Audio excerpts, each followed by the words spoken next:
It's the sound check. I'm using my laptop because my headphones aren't. It won't detect it. Sound check. Sound check. Are we live? Hello. Are we live? We should be live. We are live. We are live. Are we getting sound? My thing just loaded. I don't know. We're getting sound. Okay, we're sound. Sound checked. Sound.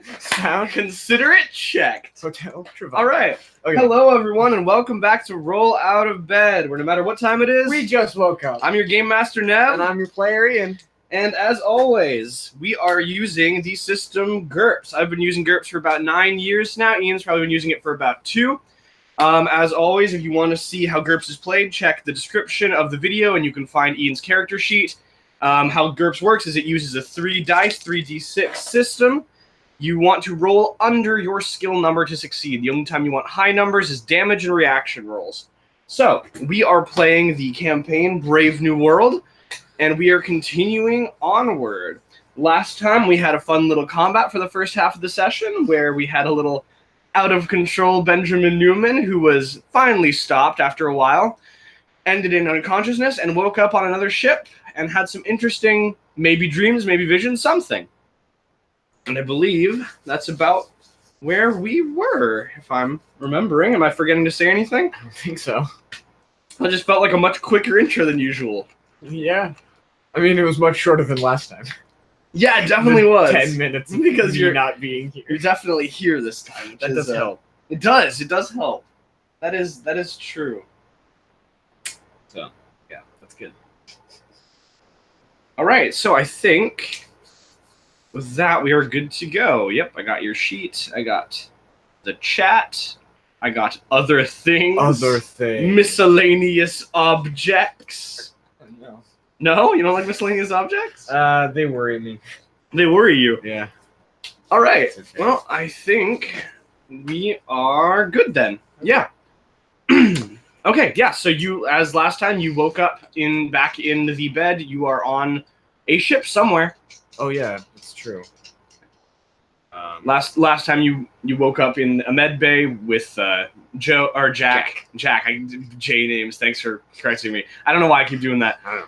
Jack, Eddie was unconscious on a nearby medical table, and then you went and took a little rest, and then you woke up where you were resting. So you're in basically more or less a kind of bunk room, military-esque. Okay. All right then. I would like to find the cockpit. Oh, okay, yeah, sure. Yeah.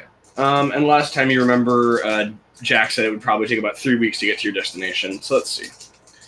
I'd like to find the cockpit. Do you have any kind of? Let's see. Didn't he give me a map? Yeah, he did give you the schematic to the ship. That's correct. So do you have? Yeah, you can read that to my knowledge. I have spacer. You have a spacer. Yeah, just give me a little spacer roll. You have a map. You're still not quite used to the ship, but. Wait, what? That's 5. That is not 14. That's 9. I had a 5 is 10. I don't know why I automatically dulled it. That's an exciting. I want to roll a 10 on a d6. That's impressive. That's 9, not 14. Yeah, okay, 9. So it's a success by like 3. Yeah. All right. Yeah, so you succeeded. So yeah, you pull out your little data pad and you look at it for a little while. It's a little confusing. Like maps are always annoying when they're like slightly 3D. Right. And you're just like, what floor am I on? And then after a while you figure it out. It's not a terribly huge ship, but as you make your way down the corridor, you can see that most of the doors are like either sealed off or closed, or you can tell there's a few of them that are actually damaged. The ship looks like it might have seen battle recently. Yeah, I mean, you're not entirely sure. It could just be old, but I mean, you can't tell if the damage is recent or if it's old, but right. It's definitely taken some hits. Yeah. Okay, so yeah, you find after a little while you get to the front of the ship and you find what you assume is the entrance to the cockpit. All right. Can I open it? Yeah. Okay. Yeah. So you just want to open the door? Yeah.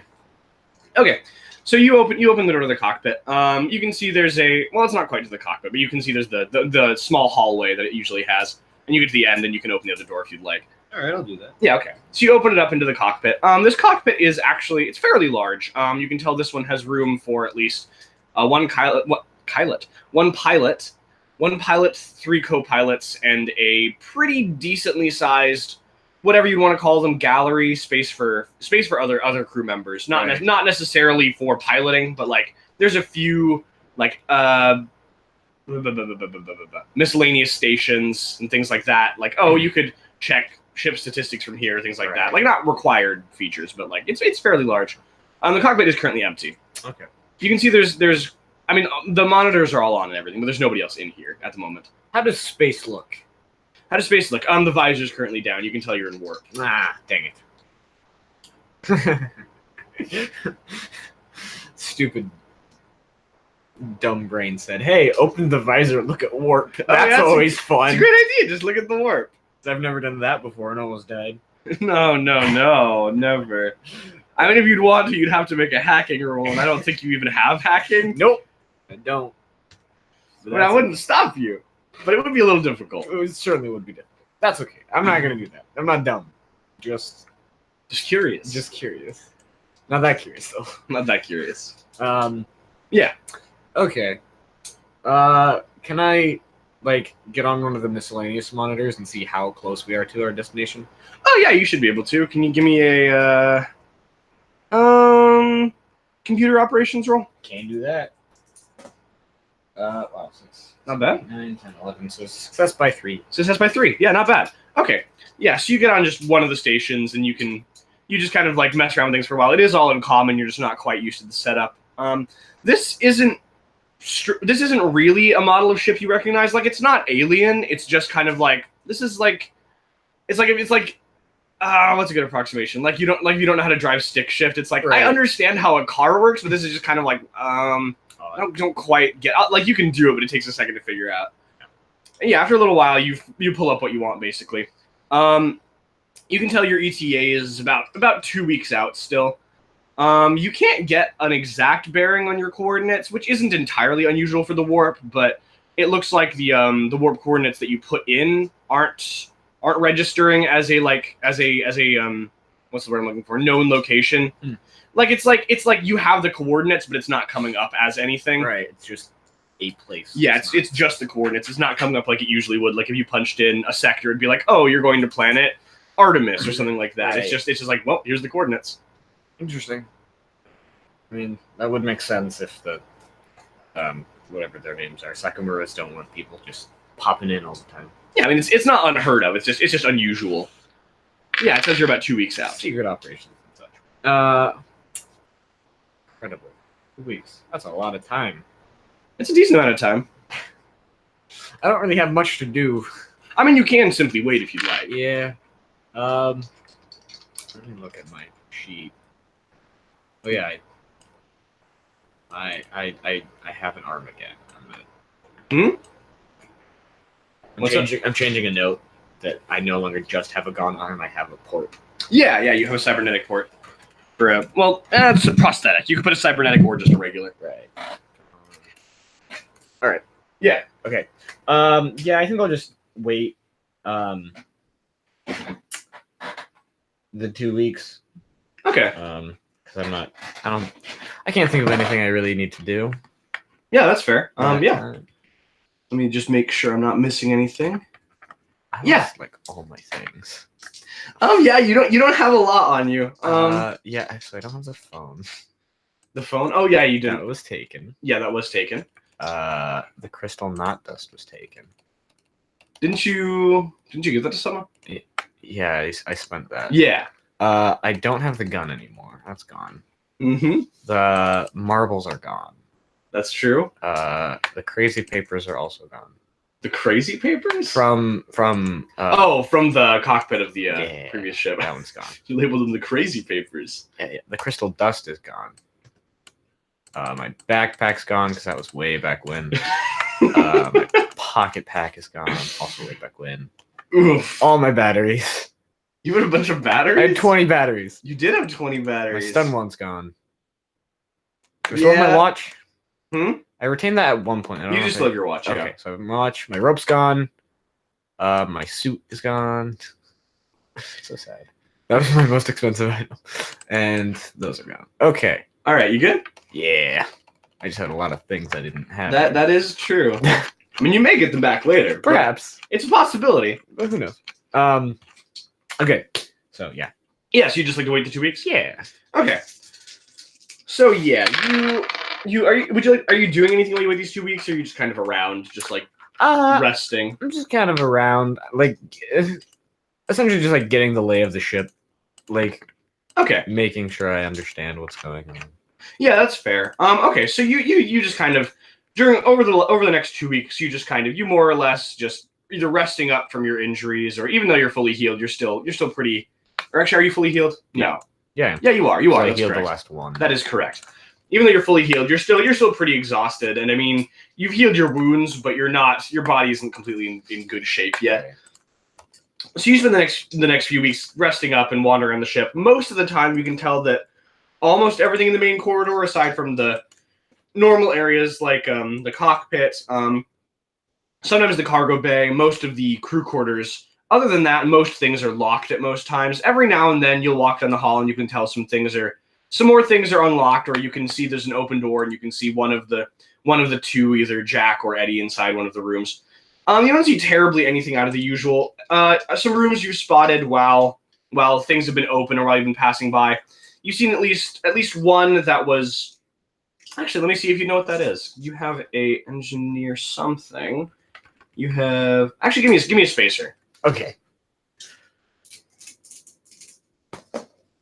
That's a 10, 11, so success by 2. Success by 2. Okay, yeah, that's not bad. You know what this is. You can tell there's a what's the word for a matter transporter. In at least one of the rooms, which is unusual. It's not an unheard of technology. It's not something that's commonly used. It's most of them are from the Elonian era. Most of them aren't manufactured. They're not a lost technology. They can be manufactured. They're just costly and really, really unusual to have on a ship, especially a smaller one. They'd usually be on larger, not necessarily warships, but much bigger, more military, more governmental vessels. Right. So that's something you see. It's not entirely unusual, but it's uncommon. You also spot what looks like, at least on a side room off of the cargo bay, you can tell there's a kind of like a shooting gallery, kind of. Not quite a shooting gallery, like a range for various things. And in at least one of the other rooms, you spot some kind of psionic enhancer. You can't tell exactly what type. You couldn't see the mechanisms, just the console, but they're fairly recognizable. Let's see. Did you see anything else over the weeks? No, that's about it. You run into probably the other two once or twice. Most of the time, you don't know where they are. They're probably in some of the rooms that are locked, or they're doing some kind of official business with each other. You're not sure, but you only run into both of them a few times over the next 2 weeks. Sure. If there's anything you'd like to ask them or something like that, you have the opportunity, but it's not an abundant amount of. I think when I run into Eddie, I'll just be like, "Hey, is there anything I need to know about what's going on, or will that all be told to me later?" Oh, yeah, that'll be. I mean, I could probably fill you in on a few things, but it's probably easier. We'll be there soon. They can just fill you in all at once when we get there. That's fair. Okay. Yeah, if that is all you'd like to do over the 2 weeks, then yeah, that's about what happens. Give me for the 2 weeks. Give me 2 will rolls. 2 will rolls. Oh yeah, because that's it's not 11, awful. 12, so that's a success. Success. Success right on, and that's better. That's 4, 5, 6, 7. So that's success. 5. Success by 0 and success by 5. Yeah. Okay. Yeah, that's not bad. Okay, so let's see. Why did I roll there behind my laptop? That's not a good place. Okay, yeah. So nothing else really happens over the 2 weeks. Everything's fine there. Okay, yeah. So at about the 2 week mark, you're probably you're in well, not your quarters, but the bunk quarters, right, or somewhere similar, wandering the halls. It's not terribly important where you are unless you'd like to specify. But after a little while, you get a not specifically you, but over the ship's intercom system, you hear Jack basically say, "Hey, we're pulling up to our destination. If you want to get into the cockpit, you want to come over, that'd be great." All right, I shall go to the cockpit. Okay, so you make your way over to the cockpit. Yep, that's fine. You make your way over to the cockpit without issue. Yeah, so you walk into the cockpit and you can see that you're still in warp currently. You can tell the visor is still down, but just glancing at any of the monitors, you can tell you're probably only like 15, 20 minutes away from your destination estimation. All right. Yeah. So after about that period of time, I don't know if you're at a co-pilot seat or whatever. You can be wherever you'd like. You can see Jack is currently at the pilot seat. Eddie is at not one of the consoles, but one of just the seats near the back. He's just sitting facing the viewport, just kind of waiting. Okay. I'd probably sit in one of the miscellaneous console areas. Okay, yeah, that's fine. Do you want to watch the viewport or the console? I'll watch the viewport. Okay. Yeah, so after about 15, 20 minutes, it's closer to the 15 mark. After about that long, you can tell you feel like your stomach drop, like the regular you've come out of warp kind of feeling. And you see the viewports it goes through all like the preliminary systems, like we got to make sure everything's fine here, everything's sealed off. And after it goes through all the checking, the scanning phase of the ship, you can see the viewport slowly starts to open up. And as the viewport opens, can you give me one more will roll? I can. Ooh, not bad. That's 3, 4, 5. That's a 6. That's a success by 6. Yes. Nice. Yeah, that's plenty. Okay. So as the viewport opens, you can tell. Actually, give me a higher or lower. Okay. Lower. Okay. Yeah, you have at least seen this once before. Okay. So you feel the not feel. You see the viewport slowly shift open, and as you look out, you can tell that you've dropped out of warp, but you're not entirely out of subspace. So you look out in front of you, and you can tell that you can see kind of on the at the outer edges of how far you can see, kind of almost atmospherically, there's this kind of pocket. You can tell you're in more or less a subspace bubble. Right. So you're in a pocket of subspace it's not in warp, it's not out of warp. It's kind of this area in between the space that's stable within subspace itself. You've encountered these once or twice before. Sometimes they're good, sometimes they're bad. Sometimes they have like neat little treasures or things like shipwrecked ships that have nice things, or sometimes they have horrible things like, this was sealed here by some old civilization. Stuff. It could go either way, basically. I was thinking about how we used to call them glory holes. I'm sorry. Oh my gosh. Yeah, I forgot you did that. That was awful. That was Eli's fault. Yeah, that was Eli's fault. You did take us to one. Yeah, yeah, that's fair. What was it? Yeah. But you can see that's in front of you. So within this subspace bubble, you can see in front of you what looks like a large it's spherical. Can I get a let's see. A weird science roll. Yes. What's the skill for that? That's you got a 14 or 13, sorry. Yeah.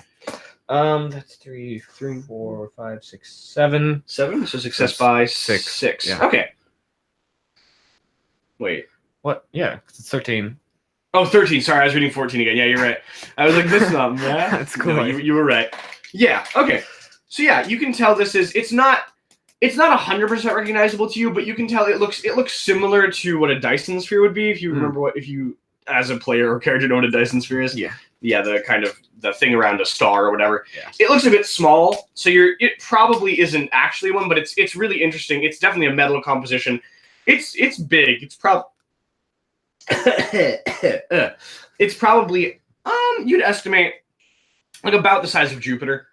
So it's definitely probably too small to be holding a star. I mean, there are small stars, maybe, but it's a large construction, and you can make out some details on the outside of it. You can see at least one place that's probably a little smaller than an average moon. Let's say like an Earth-like moon. So yeah, it's large, but it's pretty small.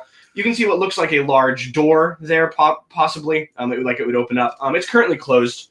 And another odd thing you can make out is do you have any kind of, let's see. No, so I'll just, give me an IQ roll. Just an IQ. 6, 7, 8, 9, 10, so success by 2. Success by 2. Yeah, it's not entirely clear what it is, but it looks like you can see that kind of piercing out of the metallic sphere. Kind of like how you know how when a tree root will grow under asphalt, how it'll kind of push up, and you can see the roots kind of cracking out. Yeah, you can see there's some kind of organic structure breaking out of this metallic sphere. Not like in a terribly destructive type of way. It looks more like almost this sphere was designed around them rather than they broke out. Like you see, things aren't bent. You're not noticing any big cracks, but they're definitely protruding from it. And you can see they kind of extend out and go all the way to the edges of the subspace bubble, and it looks like maybe they almost go past it into subspace itself, but you can't see past the edge of where the bubble is. Right. But they definitely go at least to the edge, and they're definitely organic. There's some kind of plants are biological, some kind of organic structure. But you don't quite know enough to make out anything further. Plants aren't really your area of expertise. No. But I mean, obviously, for the fact that you can see them, they are also quite large. Right. Very large plants. Yeah. Hanging out. But with that, you can see Jack is at the pilot seat, and he's just gonna take you guys closer, unless you'd like to check anything on the sensors or ask somebody anything. No. Okay. Yeah. So then you're just gonna be taking Liam Neeson, taking a little closer.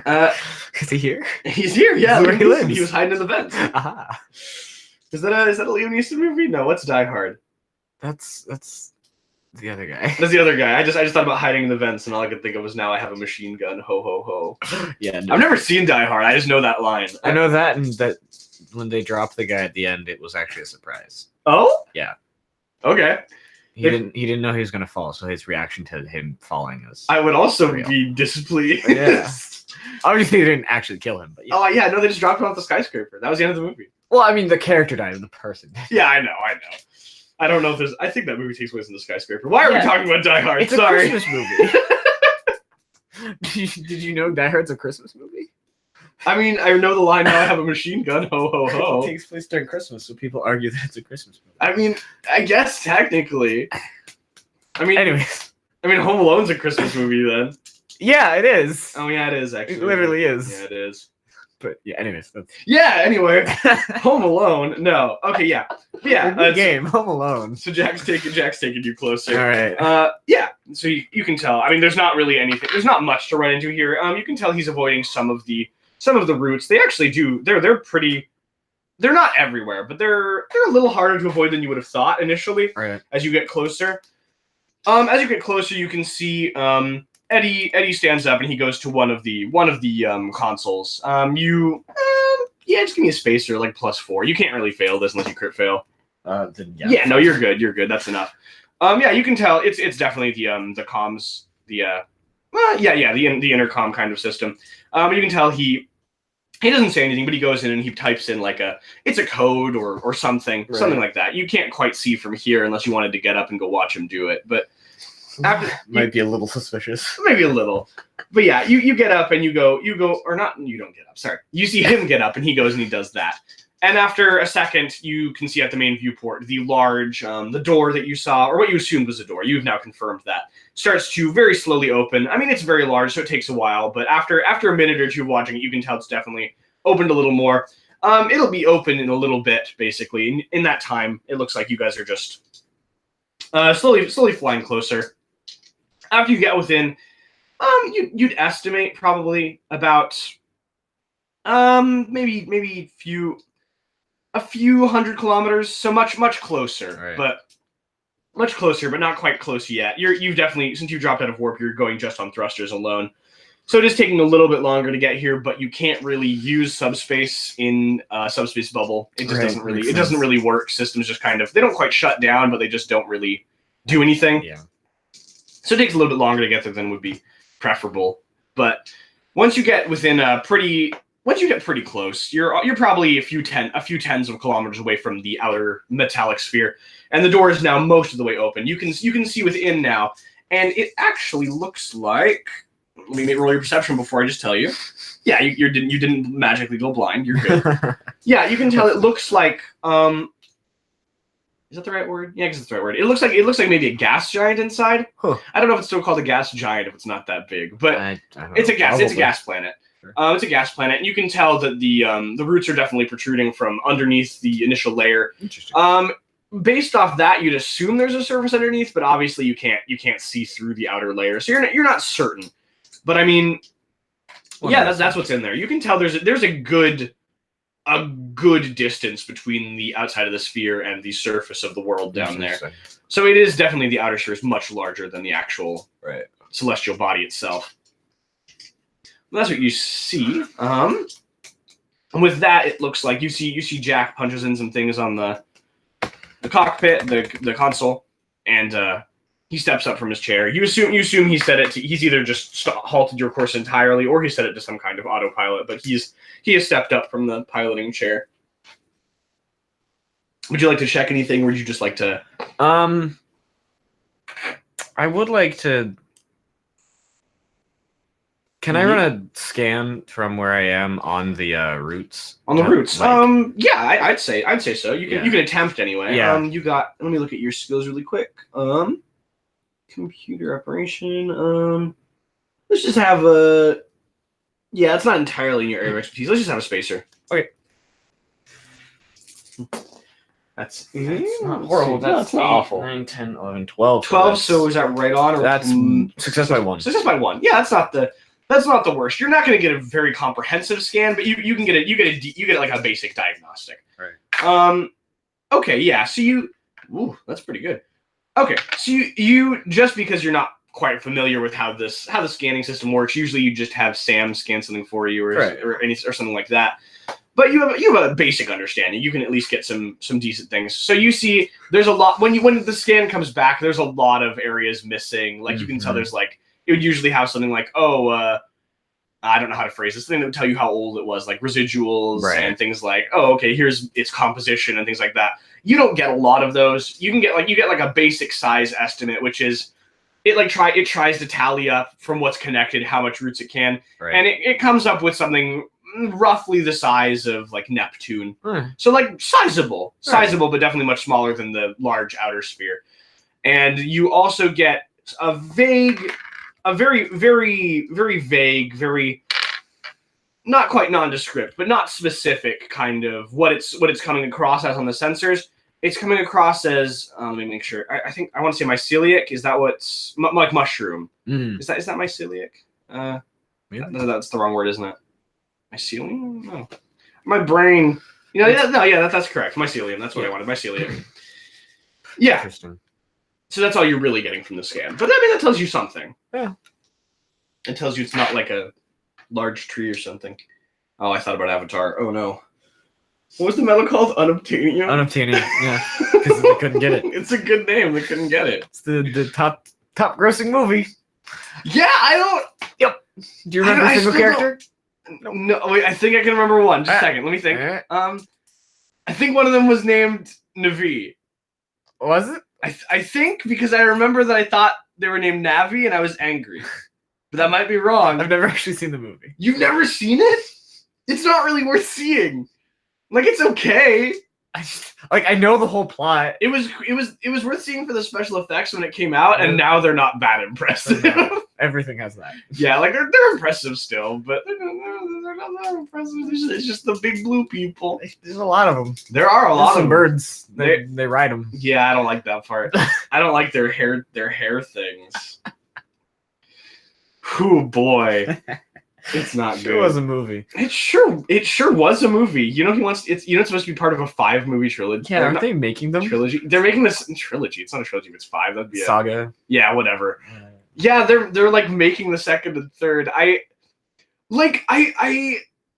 almost hope it flops because I don't want 5 of them. I don't know how you could have 5 of them. I don't know what else they're gonna do. I don't know either. They killed the villain. Yeah, and they sent all the humans home except for the one guy. Yeah, because he's blue now. Yeah, he's not a human no more. No. He's blue. Dabba die. But yeah, I don't know. What is we're talking about Avatar? A large tree. Large tree. That's right. But yeah, it's not a large tree, so this isn't James. This is not James Cameron's Cavern. James Cameron. I cannot speak any longer. It's cool. You don't need to. It is not James Cameron's Avatar. But that's good. So you type something in. It looks like autopilot. You did a scan. Is there anything else you'd like to do before somebody else does something? No. Okay. Yeah. So after a second, you see Eddie also does something in his console. It's not clear what. But he does something. At least from where you're sitting. If you'd like to go see, you can. But that's entirely up to you. No. Nah. Okay. Yeah. So after a second, Jack basically he kind of waves you up and he says, we're gonna head to the transporter room if you want to come along." All right. All right. It was more. It was more of like it wasn't quite an order, but you can tell it wasn't really a request. It was a hey, we're going. Yeah. You're coming. More or less, like it wasn't said in a rude way, but you could just tell. Yeah. Yeah. So yeah, with that, yeah, that's good. Okay, so you just head there. So you actually step into. You haven't been in this room before. You saw it in like passing glances. Like it was open once or twice. It's also it's not in a very. It's not an area of the ship you'd walk through very often. It's kind of at the end of a hall where there isn't really anything else unless you know this is open already. Right. So you've probably been down here once or twice, but you didn't have much reason to be over here. Oh, yeah. Okay. So yeah, he basically waves you onto one of the platforms. You can tell it's got room for basically it's got an array for like 4 people at a time. You can tell to transport. Right. And he kind of waves you onto one of them. And you can see him and Eddie, or yeah, Jack and Eddie. Jack and Eddie kind of go into. They briefly step out of the room and they step back in, kind of behind a small glass wall. Like you know like what I mean, like a sound booth kind of area. Like when they take your X-rays. Yeah, similar to that. And you can see they're both talking.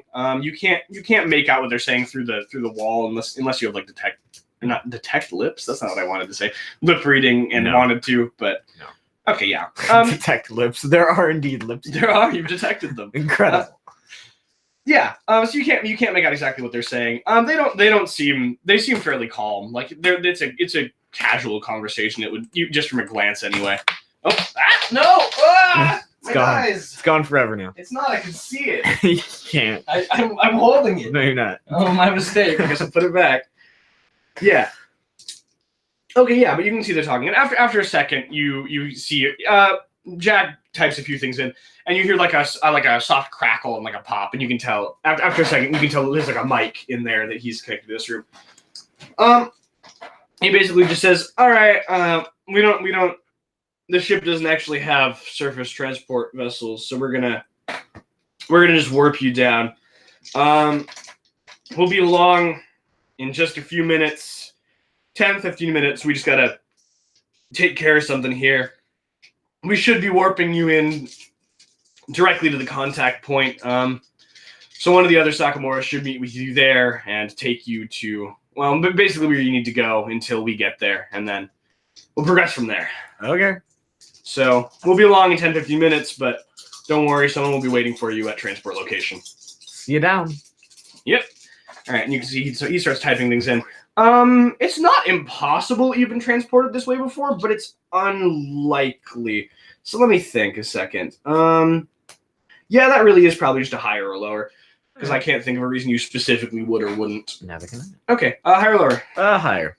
Yeah, you've used one of these at least once before. Incredible. You've probably used one like on a more advanced planet like Artemis or Draxus, or one of the, probably not Draxus, it's a military planet, but one of those would have them. Right. Not as kind of as a form of public transportation in some areas. Like it'd be more costly, but in planets that can afford it, it's much faster than suborbital planes or supersonic trains, things like that. So you've used it at least once before. It's not a comfortable feeling, but it's not as bad as it's made out to be. But you know what this would normally feel like, basically. So you can feel you kind of start to fade out. And give me a little will roll. Ah, yes. And I'm throwing dice. Oh, you've done the same thing I have. I have. It's a 4, but I'll let you re-roll if you want. It's gone now. I'll take a re-roll. It's still a 4. All right, that's 8, 9, 10, 11, 12, 13. Ooh, 13. Yours was 12, isn't it? Yeah. Okay, yeah. So you start to fade out, and you can tell. You know, kind of like this isn't a Star Trek transporter. That's just the easiest approximation. You know how in Star Trek when like they're doing a warp and it's not working, they'll like fade in and out, in and out. That doesn't quite happen, but like you can tell you start to go out, and you come back in for a second. And you can see in the second, because like your vision blurs, obviously you lose the atoms of your eye while it's transporting, so you can't see. But you come back in for a second, and you can see Eddie and Jack. They're not panicked, but let's see. They're not panicked, but you can see they're both concentrated on the screens and they're typing something in. They look a little concerned, but not like they're not freaking out. Right. It's just they look more confused than anything. That's a good sign. And you go back. You start transport again. You never really stopped, but it was kind of like a waning process. Right. Give me an H2 roll this time. Okay. That's even less. It is less, but Actually, roll. Okay, Let's that's see. 5, 9, 10, 11, 12. So that's 12. failed by 2. failed by 2, a little bit worse. Not awful though. Yeah. Okay, that's reasonable. Okay, so yes. All right. So you do. You don't. I don't want to say you lose consciousness. You do, but that's not quite how I want to phrase it. With the transport process, you're conscious, but you're not. There's nothing really to perceive. Right. Is what I want to say. So yeah, you can tell. At least normally. That's how it's always been when you transported before. This time, very briefly, roll 1d6 for me. Actually, 3. Okay, so you can tell. You open your eyes after a moment. You regain kind of you lose your feeling basically for a minute. You just feel numb. That would be normal for the transport. After a moment, you kind of start to get feeling again. You get all tingly, kind of like when a limb's waking up from being asleep. And after a second, you can tell you're regaining your senses. Like you first you get your hearing, then you can smell, then you can feel a little bit with your outer. Like you can feel you're touching something. And after a second, your vision comes back, and you can open your eyes if you'd like. I would like to do that. Yes. Okay, you open your eyes, and you can tell you're in a very large white room. You do recognize this room. Oh. You can see that gate at the far end again. Can I see anything in it from this distance? Not currently. You are much further away than you were about last time. You can tell. All right. At this distance, it's fairly small. Like if we're doing like a perspective drawing, you're taking up most of the canvas, and it's like 2 inches tall. Like you're a ways away. All right. It's definitely visible, but not to detail. So there's no walls this time again. None that you can see. All right. That I would like to move towards the gate. Okay, you move towards the gate, and you move for quite a while. You start walking, and about 5-10 minutes later, you're almost halfway there. Maybe you're still a ways away, but it is getting closer, definitely. But it maybe even be further than you thought is all. Would you like to continue moving forwards? I would, but I would also like to check my pockets to see if I have the pin thing again. Okay. Let's see. Okay, you don't have the pin thing this time. You open your pockets, and you can see what you do feel is actually. Roll 1d for me. 6. Ooh, 6. Okay. 1d minus 3. Can you take? Yeah. Can you take 3 FP damage for me? 3 FP damage.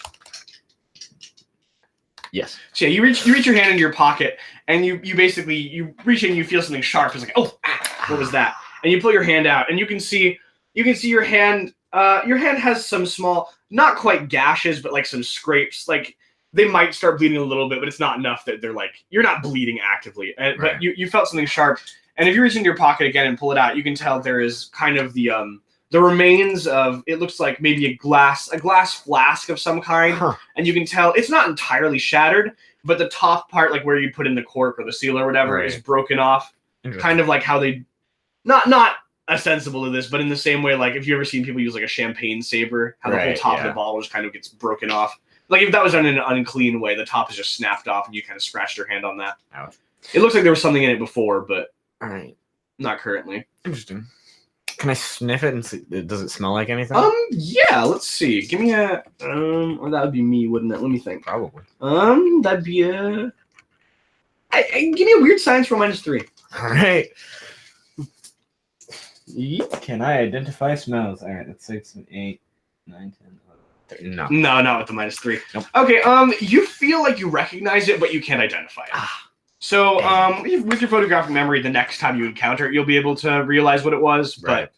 But currently, you just like, I think I recognize it, but I can't. It's like it's either a little bit different or it's just not quite strong enough. All right. But it does definitely have an identifiable scent. That's good to know. And you can tell there is some residue in the bottle, not enough to actually do anything with, but more like how, like, if you have like a white glass or something and you put wine in it, how it's kind of stained afterwards. Yeah. Like you can tell there's this kind of light turquoise residue. Let me clear my throat really quick. Third time. Void. Yeah. And you are still in this as I said before, not quite robe, but flowing white silken garment.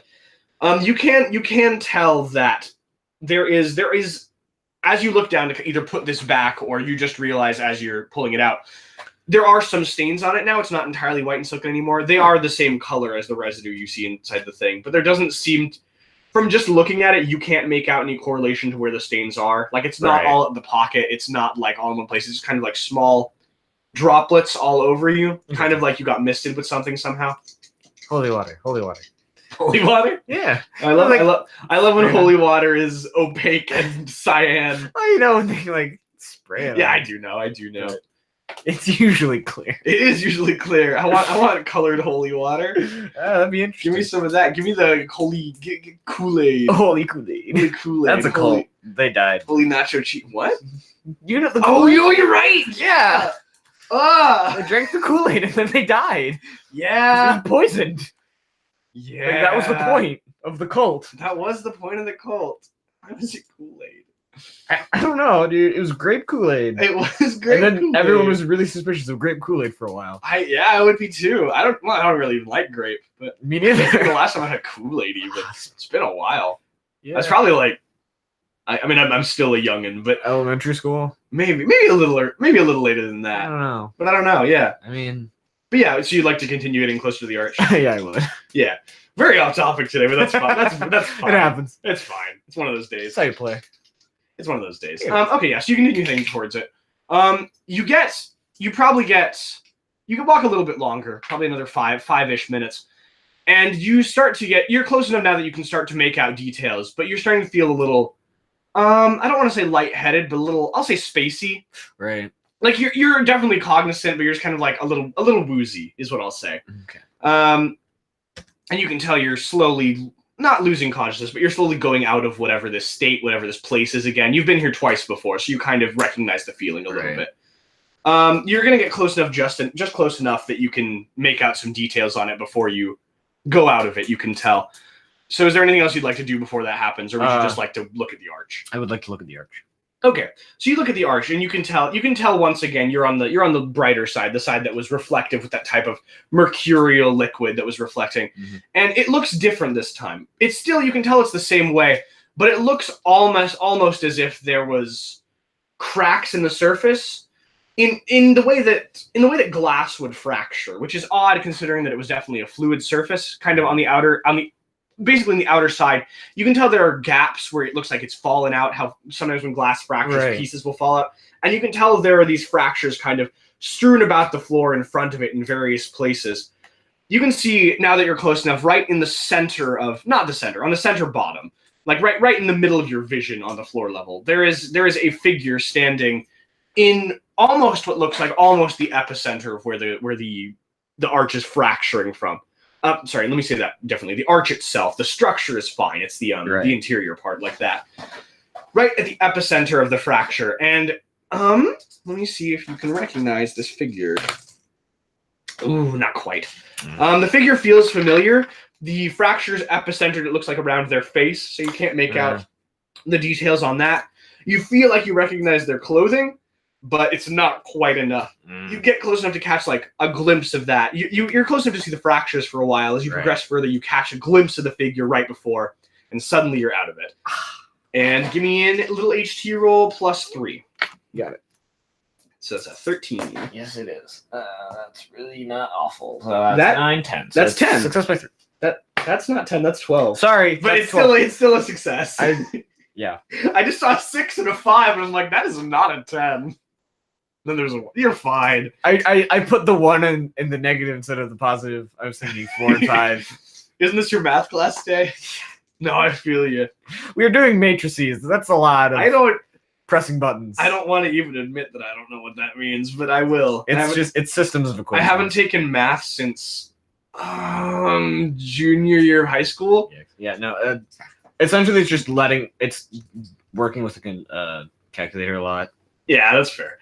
Yeah, sorry. So you do once again you wake up. You were probably aware that wasn't a conscious state. Like, it was possible, but you've been there twice before, so your suspicions were, I assume, raised to a level. Yeah. So you wake up.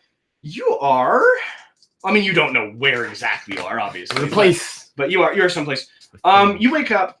You're lying on the floor currently. You can tell this is kind of a weathered stone floor. Would you like to open your eyes and get up and look around? Yeah. Okay. So you get up, and it looks like you are right outside of. You are in a kind of.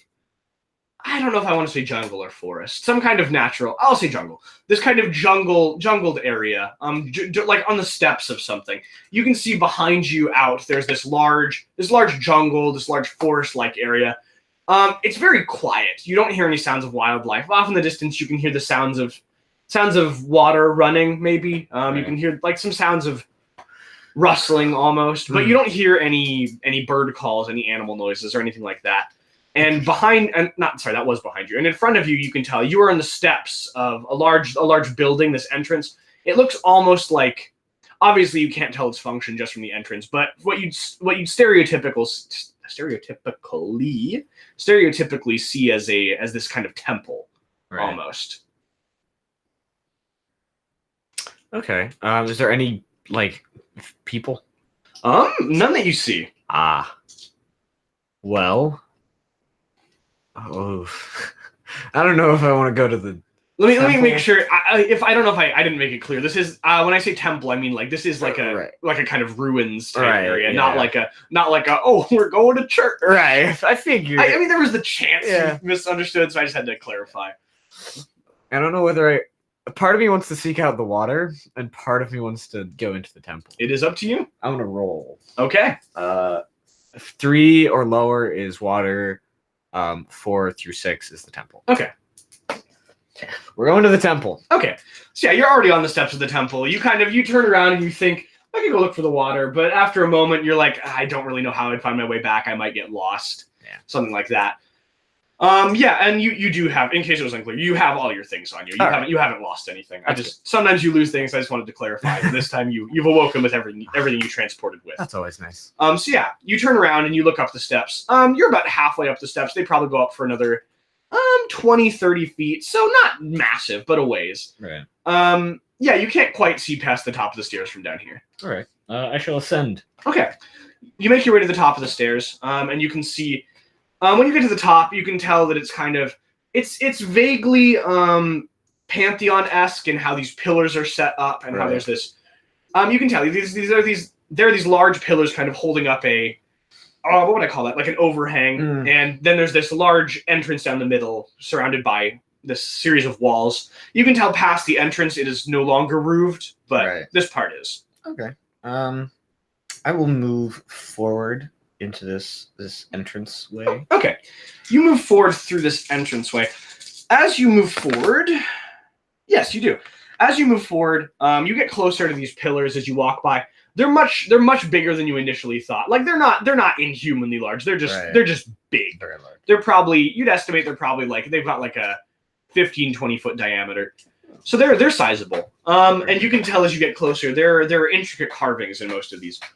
It doesn't look like let me clarify that. Or not clarify, let me make sure of that. Yeah, that's correct. It doesn't look like there's any actual writing on it, not like a language, but you're seeing a lot of images, a lot of symbols. Right. So, I mean, you suppose that could be maybe writing in another language, or it could simply be visual storytelling. Right. Would you like to pay these any mind, or just continue on? I would like to look at them closer. Okay. Because, like, there's from real-world experience, there's a very clear difference between, like, a pictorial story and, like, hieroglyphic type writing. So, I want to see if I can... So you want to see if you can discern which it is? Yeah. Okay, so you look at you're just looking at these two closest pillars right now as you head for the entrance. There's a pillar on each side, and obviously there's about 6 pillars out front, so there's like that, and you're just seeing the 2 in the middle right now. You look back and forth, and you can see it looks like they weave around it, kind of in a downward spiral. Right. So the ones kind of towards the top, you're having a little bit of trouble making out, but you think you can get the gist. And it looks like on this left pillar, the spiral is also not preceded, but I guess underlined. Yeah, right. Underlined by what looks like almost a road, and you can see a lot of various images. Some animal-like creatures, some objects that are definitely definable as tools, but not quite ones that you recognize. Right. 1 or 2 things that are obviously weapons. And after a moment of looking, you do find one thing tying them all together. You can see one. It's difficult to tell from the marking alone. It's not primitive, but it's not detailed. There's one humanoid figure who appears to be carved in the same way all the way down. You see him probably every 7 or 8 symbols, and he seems to be, or they. I mean, it's a figure. It's not very definitive. Right. This figure seems to be reoccurring every 7 or 8 symbols on this left pillar. Okay. From this, it looks more like visual storytelling than hieroglyphs. Right. But you can't quite make out any of its meaning. Okay. You can tell there is that was a kind of a borderline roll, so I'll give you a little bit.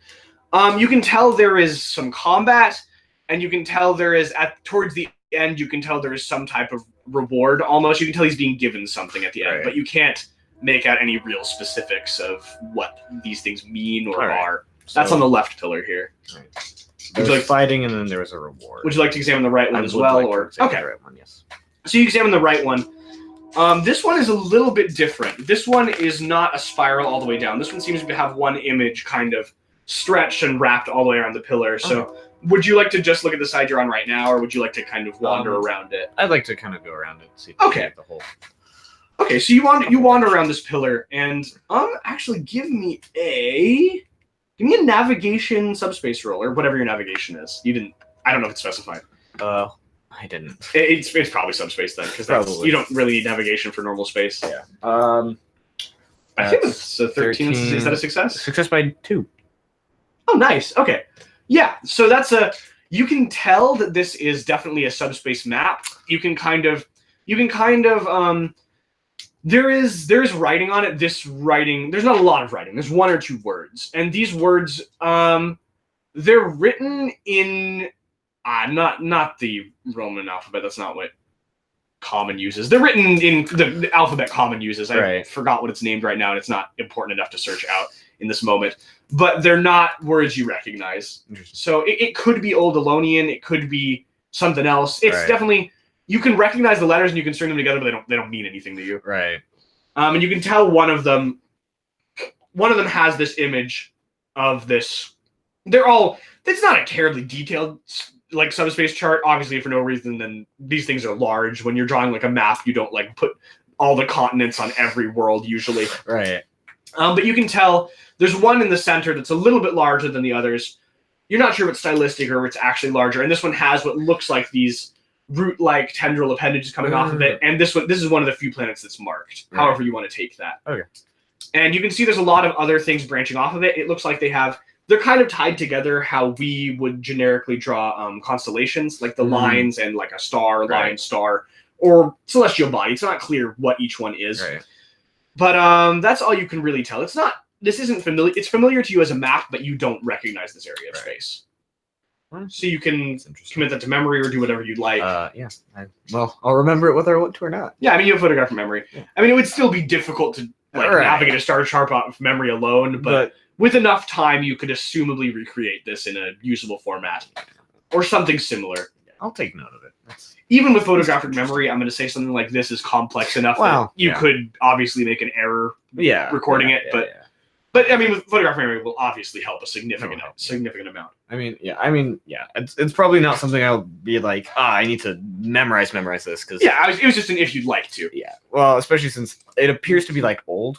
I mean, these are definitely in good shape, but you can tell they're wet. Right. So like, it could be like inaccurate at this point. So I'll note it and then be like, that's interesting. It could be. You'd know that subspace would definitely have more of a, because obviously over time star charts become not obsolete, but inaccurate with just how galaxies and things like that work. Like even they move. How fast everything travels. Like most things stay in relation to each other, but if things are in slightly different parts, they move at different rates. Things like that. Subspace is a little bit worse on that front. Things tend to go a little faster. Where regular space is just kind of like a pond and things are just kind of floating around. Subspace is more like rapids. It's just a torrent of things that are going in all different directions. Doing whatever the heck it's they hectic. Want. I mean, obviously, for how large space is, it's still not incredibly quick. It's still not incredibly quickly, but comparatively, it's much faster. Right. Would you like to examine these other 4 pillars, or would you like to just head in? I'll like look at them as I pass, but I'm not gonna give them the same like. You won't quite be passing them, but you can see that because so there's this entrance is in the center. There's 2 pillars on each side, and the 2 other pillars are past those 2 on each side. Like extend. Yeah. Okay. So it's like 6 in a line. You're right in between the middle 2. Okay. You can see them, but you can go investigate them, or you can head in. I don't think I'll. Well, actually, I want to go to the like next one on the right and see if it's also a chart or if it's more like the picture or story-esque stuff. Okay, that's what you'd like to do. All right, so you go to this one. Let me see what you can make out. Okay, you go to this one, and this one's a little bit different. This pillar looks like it's not quite the same construction as the others. Not construction. It's a little bit different stylistically. You know how there's like, there's Roman pillars and Greek. That's probably not the right names for pillars, but there's like slightly different shapes, different constructions. Yeah. This one's a little bit different, just almost imperceptibly, but you can tell just because you did well on looking at the other one. This one is carved in a way that it kind of has this not quite. No, I will call it that. This kind of grid pattern all the way down it. Most of the boxes have a character in them. When I say character, I mean like a letter or something similar. Yeah. Most of them are familiar to you. Some are not. It's also most boxes are filled. It's difficult to determine which way it's meant to be read, either up or down or left or right or perhaps diagonally. But it's mostly filled. It's just you can't really make out much from it. Right. That's actually really interesting. Probably someone could, but or you might be able to with enough time, but it's just this one I actually would like to spend a little time remembering. Okay, you actually do have that data pad Jack gave on you. You could assumably take a photo or a few photos if you'd like. Yeah, I'd like you can also commit it to memory if you'd like. But I mean, I'll kind of do both. So I would like to take like pictures of the round of that one. Let me see how well you do with that. Yeah, you're pretty sure you got the whole thing. Okay. You're pretty sure. That's good enough. Okay. If I miss anything, hopefully I can fill in the gaps with memory. But okay, yeah. Fine. Now you can examine all of them. I can. That's true. It's just whether you'd like to or not. That's all. Yep, I'm gonna examine all of them. Okay. Which one would you like to go to next? I'll just keep on going down the right for now. Okay, so you'll go to the last one on the right, and then you'll head over to the left. Yeah. Okay, so you go to this last one on the right, and this last one on the right, as you get closer to it, you can tell that this one has been either, I don't want to say vandalized because you don't know if it was purposeful or not and who the perpetrator was, right? But it has been damaged severely. It looks like there was definitely engravings on the outside of this one, like there were on the other ones, but this pillar has been. You can see a portion of the roof is on the ground, and you can see this pillar has been about 3/4 of the way up. This pillar is snapped, kind of like it has. You can't make out if that was just through wear or if that was an intentional destructive thing, but you can tell that it's been snapped off, and the top third is laying on the ground nearby. A little bit of the ways down the stairs. Sorry, my throat's being unhappy. Half a second. Okay, there we go. And you can tell this one has similar engravings to the first one you looked at, where it looks like there might be images on it. This one does have lettering as well in strings that are recognizable as words, but not words that you know. Right. And you can tell it goes down a ways. You only get about 7 or 8 images along with words before it goes to the part that was broken off. Mm-hmm. And you look up to the other one where it was broken off, the one where there's still 2/3 of it standing. Mm-hmm. And this one looks almost as if it's been sanded smooth. Like it's very clear that this has been done to it in a way that made them wore off, but it's hard to describe it as destructive because it's very cleanly done. The outside of this pillar is now almost circular, kind of smooth, whereas the other ones are more not octagonal, but kind of polyhedral like that shape. You can tell in some areas there's a little bit where you can tell it was carved too deep to be sanded off entirely. Like you can see small grooves and things. Like there's probably a way to get this information off of it, kind of how people will do like the scratchings on notebooks, but not with your current equipment. Not what I have. All right, that's okay. Then I'll go investigate the left side. Okay, do you want to investigate the far left first or the left closest to the center? I'll do it closest to the center and work my way out. So you go closest to the center. And this one, let me look at give me a weird science, actually. Okay. I think it's 13. Yes. Oh, that's good. Stop. Okay. Not quite as good, but still good. 8. Yeah. Okay. I'm having you roll weird science a lot today. I don't usually do that. Okay.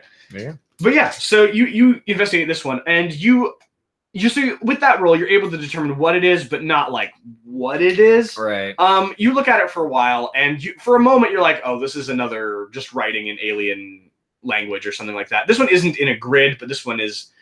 It's similar to the other one in that it's how the characters are laid out, but this one doesn't have the grid. It looks like this one is pretty definitively left to right, just a little bit tilted, so it's going down in that same kind of spiral, but not nearly as steep. Right. And this one looks to have some kind of equation on it. You can't tell if it's mathematical it's mathematical. You can't tell if it's like physics or if it's biology or something like that. Things that have equations in real life. I'm no mathematician. But you can tell it's an equation, but you can't make out what it's for. Right. But it looks, as much as you can tell with that weird science roll, it looks sound. You just don't know what it is. Okay. I think I'll take a picture of the equation. Okay. And then just kind of try and remember as best I can the rest of that pillar. Okay. That's all that's really on this one is this large equation. Okay, then that's fine. Yeah. So I wanna take pictures of the equation. Okay. And then I'll move on to the next pillar. Okay, you move on to the next pillar. So this next pillar, okay, this next pillar, you can tell, I don't know why, but you rolled well. So you can tell immediately as soon as you get here that this next pillar has been moved from another location. Huh. This pillar doesn't quite match the others in that you can tell there's this large, it's weathered enough that it's no longer like this visible scrape. But you can see there is a trail where, and these pillars are large. Like I said, they're like a 20-foot diameter. Right. So you can tell there's this trail more or less where the stone behind it is really weathered and it's got like a layer of moss, plant life kind of on top of it. And there's this one place here, like the moss and layers of dirt and things like that, just stuff that builds up, silt and things like that, is probably a good 6 or 7 inches. And you can tell there's a trail where it's all a little bit dark, a little bit lighter. There's a little bit less plant life, and the ground is sunk down just about 2 or 3 inches more than the rest. And you can tell this is definitely a kind of trail.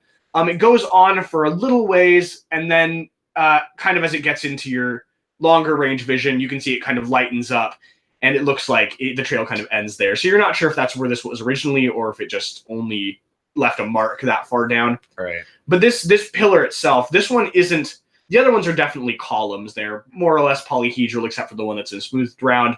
And they're just supports. They're holding up this thing, and they have carvings intricately on them. Right. This one appears to be much more of a, let me think of the word. I guess I can't think of a specific word. A statue? An altar, I guess I'll say. Right. Not quite an altar, but it's definitely that. It's a statue, but it's carved in the way that you would, like, you would see generically a figure at an altar. Right. It's a pretty nondescript figure. If you had to guess, you'd say it's probably a little more effeminate than it is masculine, but it's a pretty generic androgynous kind of figure. Right. And you can see they have their arms outstretched upwards in a way that they're still functioning as a pillar. They're holding up that segment of the roof. So however it was moved, it looks like it was definitely intentional. And there is more, there's very few carvings. There's about 4 different carvings of, once again, these characters, they're either words or names at the bottom, and there's one on each of the 4 cardinal directions on the bottom of this tower. Interesting. And you can tell this figure has a, I don't know what you'd call it, like a hip kind of pouch carved out of stone. And it looks like there might actually be something within it, but it's a bit high up to reach. Like you can see it's all stone. It's all this kind of weathered beige-ish. Like maybe it wasn't originally that color, but that's what it's become, beige-ish color. And it looks like there's something a little maybe metallic or fabric-like that's hanging out of the pouch. From this distance, it doesn't look like the pouch opens, but it looks like there may be something within it. Right. It is a good 25, 30 feet up, though. Yeah. How climbable does the statue look? Much more climbable than the pillars, but it's still it's not it wouldn't be easy. Okay. I would like to attempt to climb it at least once. Okay. Do you have a climbing Mm-mm. skill? Okay, give me a. Do you have double jointed? Okay. I guess give me a default roll, which would be DX -4. I'll give you a +2 for this thing's shape. But so that's an 8. It's doable, but it'd be hard. That's all right. I'll take doable. Nope. Ooh, I didn't do it. That's not. No, that's pretty bad actually. Bad. Okay, that's bad enough that you don't get up and hurt yourself. You just kind of start to climb it, and as you wrap your fingers around like one of the legs or something to climb it, right. you climb about a few feet, and you have your arms and everything wrapped around it, and you just kind of slide off. Like it was a lot slicker than you realized touching it. It's pretty smooth still. This stone is a really nice material, right. and it just was a little bit too hard for you to climb. It was worth a so shot. maybe you could come back with if you rope. find something to stack up or anything like that later. You could come back, but for now, it's not something you can reach. Maybe grab a ladder. Maybe you can find a ladder here. Yeah, it's possible. Who knows? Who knows? Use weird science to make a ladder. I think that's just regular science. I'm pretty sure that's just normal physics. I'm pretty sure I could make a ladder. It's probably carpentry. Carpentry, huh? Yeah, building things. Yeah, woodworking. Okay, so yeah, then I'll just having been defeated by gravity once again. Once again, foiled by gravity. I'll move on towards the entrance to the temple. One thing both I didn't mention and is probably just occurring to you now as you just tried to climb something. For how large this planet looked initially, I said roughly Jupiter-sized within this, or not Jupiter, sorry, Neptune-sized within this Jupiter-sized. It's not a Dyson sphere, but this metallic sphere. Right. Gravity is definitely not what should be of a planet that size. Like, obviously, if this was actually Neptune-sized, you would be, I don't want to say maybe crushed, but definitely at least struggling to move. Yeah. The gravity here actually feels a little lighter than standard gravity. Standard gravity would be on a ship would be like 1.2 times Earth gravity. Right. This is probably 1.1 or maybe even Earth gravity. So it's lighter than much lighter than you'd expect, and a little lighter than normal. Huh. Just something that probably just occurred to you now. You've just been walking around and now you tried to climb something. Okay. Maybe it's a very, very, very not dense planet. Hollow world theory. Who knows? Okay, I don't know. It's possible. Okay, that's good to know. Okay, yeah. So you'd like to head inside, or? Yeah. Okay. Yeah. So you head inside these ruins, and you can tell it has clearly defined like pathways and things. There's not a roofed area here. That definitely looks intentional. You don't know the reason why, but definitely looks intentional. Inside the walls have much larger carvings, kind of on most walls. These ones are I'll say more detailed, but there's a lot less of them. Right. So like whereas before you were getting maybe like 7 or 8 symbols or figures on each like square meter, every like 20 meters of wall, or meters, no, that's too big. Every like 10 meters of wall is probably like one figure. Like there's not as many of them, but they're much larger and more detailed. Okay. And these ones are just kind of ones you'll see as you go along. These ones don't look nearly as connected. They look more like artwork than information. Right. But I mean, obviously you can't make that out with certainty. Okay. I'll just go along. Okay. Yeah, so you walk probably like 40, 50. Yeah, actually you do walk. I will say 40, 50 meters. It's a ways. And after you get that far, it's been just basically a straight shot so far. You've seen there are more or less like some torch holders in the wall with like some very charred, burned out wood. Most of them are just ash. Right. None of them are lit currently. It is daytime from what you can see. Which is an odd concept inside this sphere. You're not certain where the light is coming from. It's not quite cloudy, but the atmosphere is just kind of murky, I'll say. Kind of like looking through like cloudy water. Right. Like it's definitely enough that you can see. It's just you can't really make out past it. Right. Okay. And there are also the roots that are kind of getting out. You can't see any of them coming from nearby where this ground is, but looking up into the sky, you can see they are kind of just like weaving and entangling up there above you. They're around. Yeah, and this is natural lighting from what it feels and looks like. This isn't like that strange purple glow or things like that. This is just like, this is what daylight I'm used to. Right. At a pretty comfortable level. At maybe a little bit brighter than normal. Interesting. And this planet is a little cold. It's not cold enough to like worry about FP or anything. But those 3 FP are still lost, by the way, which is a little unusual. Okay. You feel like you usually have recovered those by now. You just feel not like hurt, but just a little more out of breath than you'd usually be. A little peaked. A little bit, yeah. So as you, I don't know why that word was funny. No. Yeah, and the inside of these seems to be in pretty good shape. Obviously, the floor and walls and things are a little bit mossy. They've been exposed to the elements, but they're not corroded like you'd expect from a stone temple of this type. Right. It could be the material, or maybe it's just not as old as you think. You're not sure. Mm.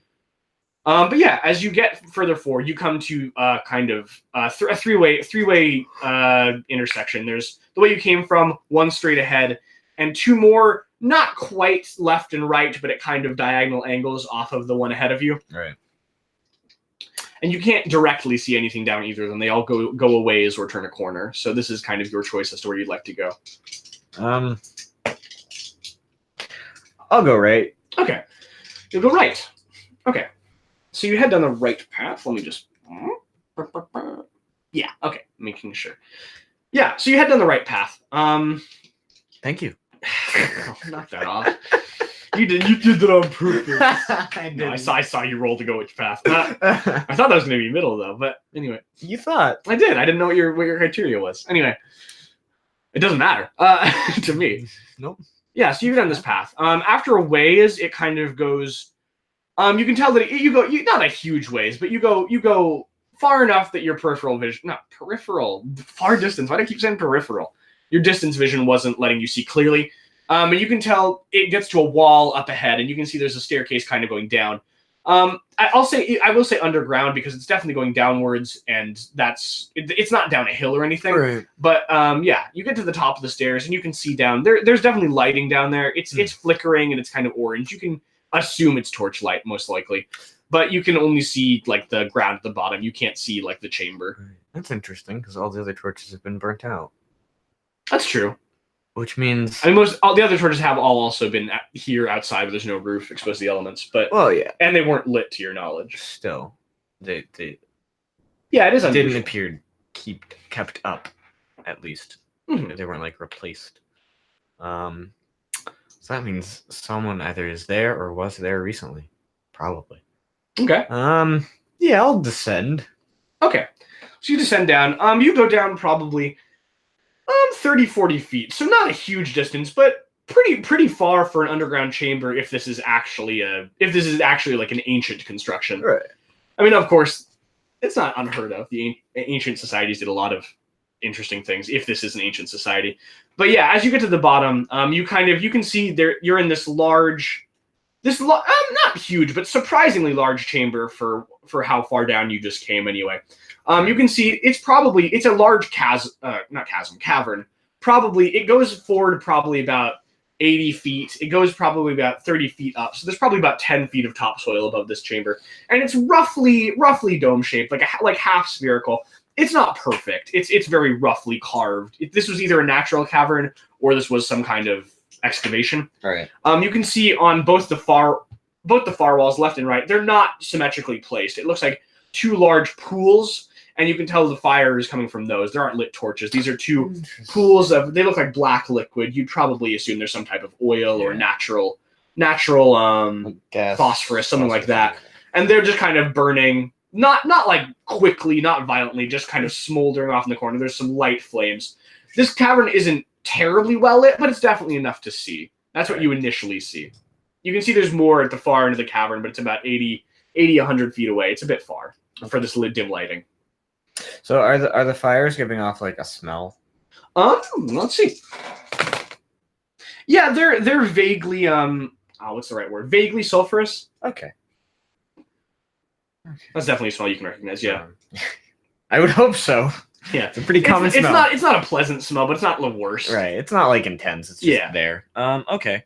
It's not like when we were at Hokone. That was strong. That was a lot. It's light. Yeah. It's very windy. Okay.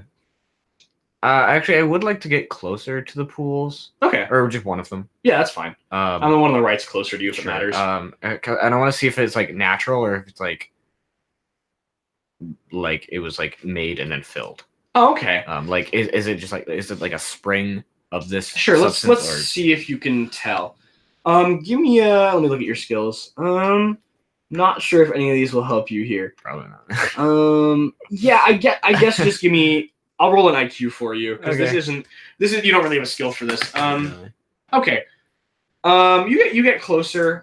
It from just your initial observation, it looks like this is probably a spring. You can see towards the center, it looks like there's some bubbling. Right. Obviously, this liquid is too opaque to see through and look if it's coming from somewhere, but it looks like it is naturally bubbling up. At least here, it doesn't look like it's been filled. Okay. It looks like it's staying at a fairly even level, so it looks like it's probably burning off at the same rate it's bubbling up, or it's bubbling up because it's burning off. One of the two. One of the two. All right. Well, that is interesting. So is it like the whole surface is burning, or is it like... Yeah, more or less the whole surface. Kind of like if you've seen like how it burns when you have like a thin layer of oil over water. How the whole top is just kind of like, it's not a raging flame, it's just kind of like this... It's constant. Yeah, this constant, like smaller flame, but a large area. Part of me wants to like try and grab a sample. Using what? Gizmos. Oh, I'd allow that. If you'd like, I'd allow that. I just don't know if I want to stick my hand in fire. I mean, you're near it. It's not. It is burning just at the regular level for fire. So I mean, you could probably get in and if you were quick, you would probably be able to. I'd require a DX roll, but yeah, I think I'll do that. Okay, I'll use my gizmos for like a vial or something. Yeah, I'll allow that. Awesome. Okay, just give me a DX roll to do this without burning yourself. Hey, that's not bad. That's not bad. 5, 6, 7, 8 success by 2. 8, yeah, that is a success by 2. Okay, that's good enough. Yeah. So you kind of you lean forward and you kind of just go to the edge of the pool, more or less. I'll call it the shore. It's not deep enough to warrant that, but it's the more shallow portion, and you just kind of really quickly just. You reach your hand over, you see how hot it is. It's not burning. It's warm. It's fire, and you kind of just quickly whoop down. You get a bottle up. And it's still smoldering at the top. Would you like to blow it off? I would blow it off and stop it so there's not. You blow it off, and that doesn't terribly work, but you stopper it off, and it loses its oxygen. and yeah, you have this little vial or bottle. Would you like to specify what it is, or just container? Just container. Okay, yeah, I'm gonna say vial because that's fine. More likely to have on you than a big bottle. But yeah, definitely. And you just cork it off, and you have this little vial of this black liquid. Yeah. Vial. Smells vaguely of sulfur. Liquid. I'd say it'd be pretty hard not to get it in your hands. I'd say you have a little bit on your hands, and it's definitely this kind of. It's pretty viscous. It's greasy. Right. So I mean, if that tells you anything, but yeah, you can just wipe that off on your clothes or something. Some sort of oil with some phosphorus. Definitely not like a problem. It's on your hand. You can just wipe it off or burn it off or something. But I'll just wipe it off. Yeah. Okay. Yeah. That's the pool. Awesome. Yeah, you can see there's definitely some things at the far end, but the lighting's dim enough you can't make them out from here. Okay. Then I'll move towards those. Okay. You move towards it. At the far end, yeah, you move forwards. As you get further into this cavern, it's not massive, obviously. You can see from one side to the other. It's just oh man, sorry, I'm hiccuping. Lungs, get the air out of you. Lungs, stomach, whatever. One of the two. Diaphragm. Something like that. Diaphragmic spasmals. Yeah, I say both those words wrong. You gotta. You can't say things correctly. No, you can't. Yeah. So as you get closer, you can tell this goes from what is just this. This is before this was just like the cavern floor, just stone, kind of not gravelly, but like the loose topsoil, the loose stones, gravel. As you progress, you can tell it kind of goes more into not quite brickwork, but these are more clearly defined chiseled stones. Like this is a clear pathway. And as you get towards the end, you can tell there's more of this pool of black liquid. This is unlit at the far end, but this pathway is probably 6 or 7 feet wide, and it kind of goes along over this, not over, but through this large pool that kind of seems to extend the back 20 feet of the cavern. And on the far wall, as you reach the end of this path, you can see there is this sort of I'll say altar. This sort of altar. There's another one of these figure statues. This one's much smaller. This one is roughly human size. It's a little smaller than you. Is it the same figure? No, it is not. This one appears to be much. It's still humanoid, but it's much less human. This one seems to be much more masculine. You can tell it's built. It's carved, not carved either. Sculpted. It's sculpted in a way that it's very muscular, very. It's shorter than you, but it's bigger, if that makes sense. in a more muscular, more large way. It has 4 arms. They're all human, or humanoid, but it has 4 of them. And its face has been, you can't tell this was intentional or not, its face has been chiseled off. Like, you can tell it just has kind of a, not quite flat, but this kind of cracked, jagged, uneven area. And you can tell there are a lot of stone fragments on the floor, like it has been broken off. Interesting. And you can tell this isn't part of the floor. This is something that can be, like, picked up and moved. And you can see there are a few, what look like almost bowls, kind of concave things on the step in front of it, 3 of them. Right. And they're all currently empty, but you can see like residue, like these were where things were placed, perhaps. Like there's some ash in one of them. There's a little bit of this sticky residue in one of them, and the 3rd one is just empty. Interesting. Probably shouldn't try it. Your decisions are yours. Well, my first thought was sticky residue, touch it and lick. But I mean, you could. That might be bad. Because it might not be healthy. Most things you find in caves shouldn't be licked, strictly speaking. Especially the strange altars.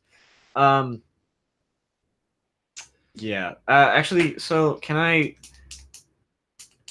ash is ash. I was going to say, can I ascertain what was burned, but most ash... most ash is just carbon at that point. Yeah, that's not really helpful. It smells like smoke. Like you can pocket some of it if you want, but I'm not. Okay. I'm not you with your pocket sand.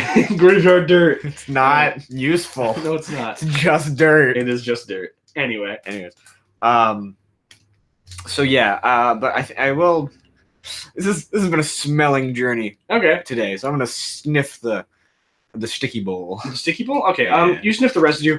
It smells kind of syrupy, kind of fruity. It smells like some kind of berry. Interesting. It's not quite one you recognize, but like they have a pretty particular smell. It's definitely fruity.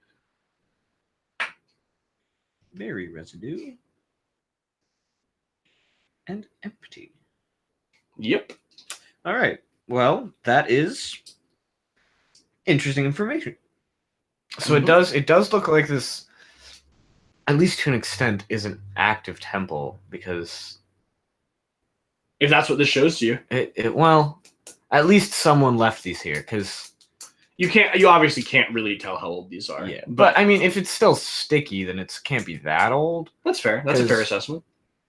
Fruits do dry out and become just like hardened eventually. Okay. So probably within like a week or 2 at most, I would say. Okay. Based on experience. Based on experience at altars? I know. Yes, I know. My altar experience. You know, how you just have that. Yeah, of course. All right. Then I think I shall return up the stairs to the intersection. Okay, yeah, you make your way back without any issue. Okay. And then I would like to go to the left. Okay. The left diagonal one? Yeah. Okay. Left diagonal. Yeah. Okay, yeah, so you go to the left diagonal one. Yeah, okay.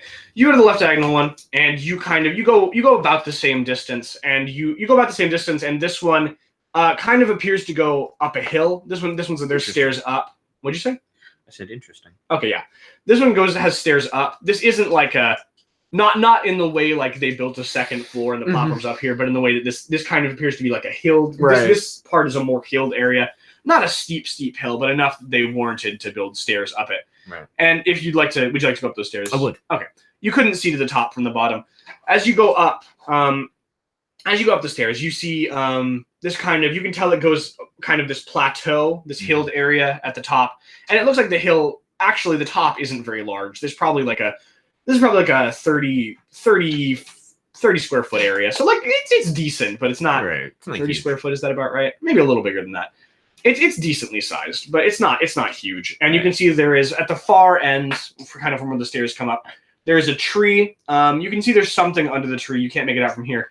And you can tell up here there are also 2 pools of liquid. These ones are pretty clear. They're not entirely clear, but they're much more clear than before. You can tell with certainty because you can see the bottom. These ones are bubbling up from somewhere. You can see there's this kind of hole that leads down into a further darker area you can't see. And the liquid's definitely bubbling up from there. These ones are clearer. Are they burning? They are not burning. No. Do they have a smell? Not from where you are. Okay. Can I get closer? Yeah, I'd say you can get closer. Are these evenly spaced, or like how are they spaced? They're roughly even, but once again, they look more natural. They're not like they were placed. Right, It's kind of just- like they both bubbled up here. Okay. They're both on roughly each side of the path, but they're not like symmetrical to each Right. other. I will move towards the tree and the pools. Okay. Yeah. So which one do you want to investigate first? The pools. Okay. So you go to one of the pools. As you get, how would you like to just get right up to it, or what would you like to do? Well, I mean, I'll get as close as. Yeah, I'll walk right up to it. Okay, sure. From here, let's see if you can smell anything from here. Okay. Okay, yeah, this one has a smell. It's not quite what you expect. It's not exactly a smell you recognize. The closest equivalent you can get is like sawdust. Huh. It's not exact, but it's like that's a close approximation to what it smells like for you. Interesting. And you can tell as you get closer, it's kind of shimmery, kind of like it's not like it kind of shimmers like glitter does. It's Right. mostly clear. It is almost entirely clear. You can't make out any color to it. It's just odd how the surface is kind of shimmering like that. Right. So, are there any like sticks on the ground from the tree? Oh yeah, definitely. I'll say yeah. Cool. Can I get one and like kind of move the like liquid with it, like put it? Yeah, in sure. So you poke the stick into it and you kind of move it around. What you immediately notice is it's a lot more viscous than you thought it was, especially with how it's bubbling up. You poke it in and it's kind of like it's very hard, like this kind of gel. Right. And you're able to move it around. Like this definitely is a liquid, but you're kind of more struggling. Kind of like a not like a non-Newtonian fluid, how it hardens when you touch it, but kind of like that viscosity. Like you have to move kind of slowly. Right. And it's a little more of a struggle than you thought it was. Okay. It was going to be. So it's closer to like a gel, but it's still liquidy. Yeah, It's definitely. still liquid. That's a fair assessment. Yeah. Okay. Interesting. I wonder how flammable this substance is. Do you have any way of starting a fire? Oh, I could like carry the stick back. Oh, that's true. You could. I might do that later. Okay. But for now, I'm just gonna stick in hand. Okay. So I'm not putting that down yet. Okay. Go to the. Let's look at whatever was under the tree. All right, that's fair. So you pull the stick out, and the first thing you notice is that it does seem to be not coated like it's dripping, but it does have this substance all over it.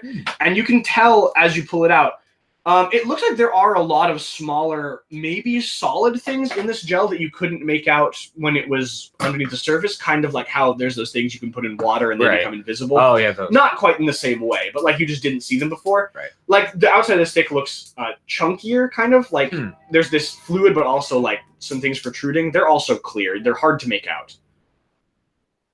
I'm hesitant to actually touch this with my flash. I mean, you don't need to, but that's what you see. Okay, that's good to know. Then I'll carry that with me. Okay, so you're just gonna head to the. I would like to head to the tree. Okay, so you head to this. Let me clear my throat again. Okay, sorry. You get to this one. You can see once again in the same vein. There's this altar. This one's roughly human size. This one's much skinnier, much smaller than you, but a little bit taller than you are. And as you. Sorry, someone just snapped. Oh, you're fine. Okay. Oh, was that? Oh, that was your pen. Okay. Yeah. So this one's very obviously effeminate. This one's a more feminine figure. You can't make out again any specific features, but this one does have a face. But it's a fairly featureless face, almost like the statue is wearing a mask. Not quite in that way, but you know how when a statue is a person, but not like a specific person, It has that kind of plain face. Like it has features, but they're not definable. And this one it looks pretty much just human. It just has 2 arms, 2 legs, and it's standing in kind of a, you'd say almost a meditative pose. It's definitely standing, but it has both its arms clasped together in front of it, and it's just kind of looking very vaguely upward. If it had an expression, you'd define it as almost wistful, but again, it's pretty plain. And this one, you can see it has one in the roots. This one's kind of placed right up against the tree, and you can tell this. It's not a terribly large tree, but you can tell it's definitely an old tree just from how far the roots have spread. And you can tell the roots kind of go forward, and probably within like a 3 or 4 feet radius around the tree, it's just roots, kind of how when trees are like that. Right. And you can tell carved into the roots in front of the statue is, again, one of these small divots in a very clear kind of concave bowl shape. and this one is just empty. There's only one here. And again, this statue is definitely, as I said before, not part of the tree. It has been placed here, and it does look very much movable as well. Okay.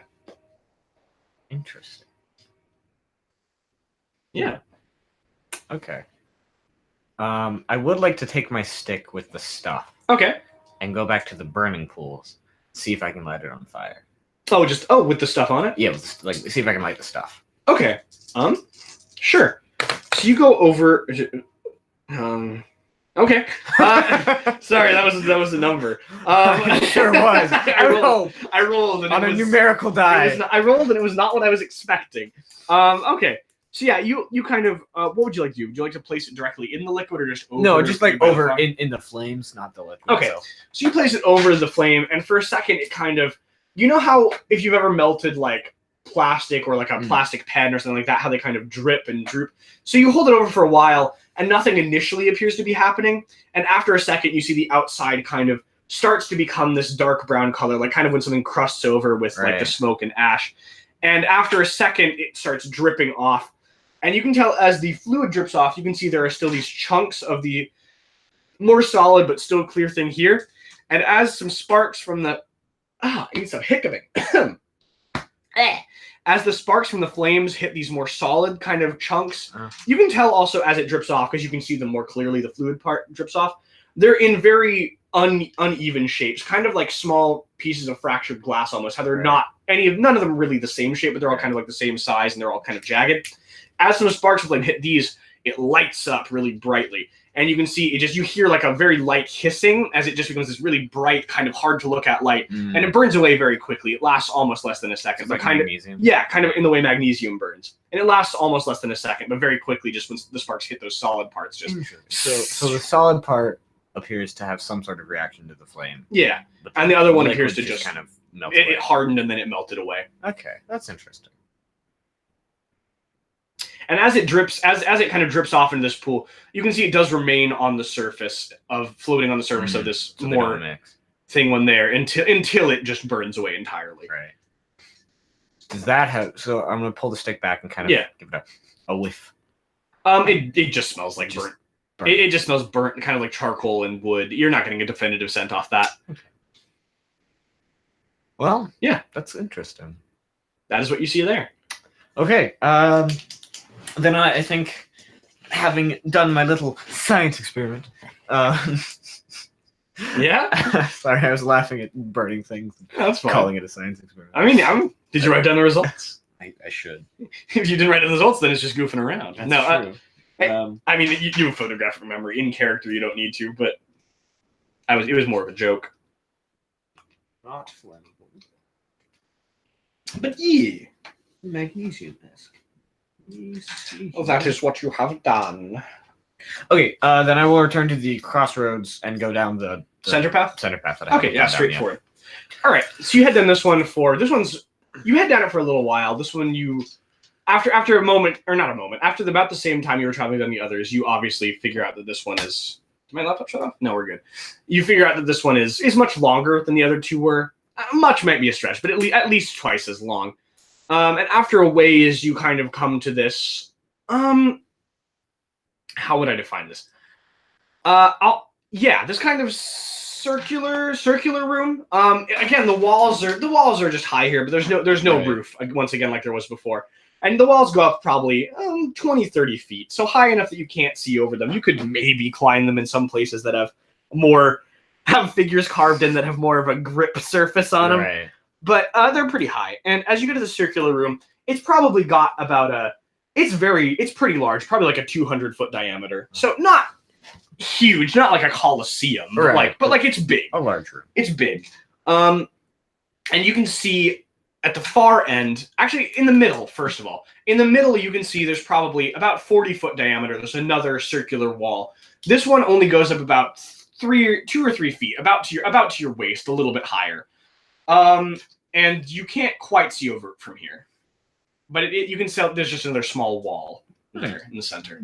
And past the wall at the far end of the room, because you can tell this is the only way into this room that you can see. There's not another hallway that goes off of here. You can see at the very far wall there is another figure, about That's like 200 feet away, very far across from you and across from the well, or across the small wall from you. Right. Then I will go up to the wall in the middle. Okay. You go up to the wall in the middle, and you just like to peer over. Yeah. Okay. So you peer over, and you look over, and you can see it goes down probably about 8 or 9 feet, and you can see at the bottom there is this. This one is very clearly not stone. This is some kind of metallic material. You can see at the bottom there is what looks like almost. You can tell it's a door because you can very clearly see lines where it would open, but it's currently closed, and you can see this circular door, and it's currently closed, and it has more engravings on it, but it's a bit too dark down there. The light isn't reaching down there quite as well, and the material itself is darkly colored, so you can't quite make them out from here. Okay, well that's interesting. Yeah. Okay. There's a door at the bottom of a pit, I guess. Yeah. You would call it.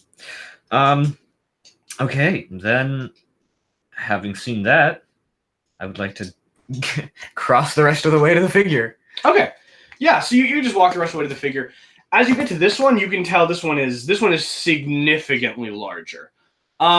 So this one is about the size of the one you saw outside, which was replacing one of the pillars. So this one's about 30 feet tall. Maybe a little larger, but approximately that size. And whereas the one outside was definitely more effeminate, this one is definitely more masculine. Not to the degree the other one was, where it was like rippling muscles and huge size, right? But just more of a masculine stance, more of a square frame, right? And you can tell this one also is not incredibly descript. This one you can tell up towards the top, right near the left shoulder, it has some kind of sigil on it. I'm not sure if you have any skill to recognize that. I don't think so. I'll allow you to roll for it, even if you don't have a specific skill. You might be able to recognize the sigil. Like theology. I'll say theology -2. Okay. I'll allow it. This is just, you don't know this unless you roll correctly. You don't know why that might work, but yeah. They just feel familiar. I rolled really well. That's a 6. Yeah, you definitely made it. You can tell this is a sigil you haven't seen in a really long time. This sigil, you don't have a great knowledge of it. You know what it is, but you don't really know why it is. Right. You know it's connected to the Sakamura family, but that's about it. Like, you've seen it once or twice, but like it's not something because you've met quite a few Sakamuras at this point, right. And like it's not something any of them have been wearing, or like a sigil you generally recognize the family to own. Right. But like it's something that you know is connected to them. Right. And this figure also has this small has a pouch on it. Again, carved in stone. You don't see anything coming out of this one, but obviously you can't see into it. And you do also see this figure is slightly off center, and it looks like there might be there's a circular portion of ground next to it that is not quite as weathered as the rest of the floor. So it could have been. It looks like it might have been moved, like maybe shifted, maybe. The other circular area isn't quite in the center. Huh. Interesting. But yeah, that's what you see here, at this part. And this one does not have any kind of engraving or altar in front of it, it appears.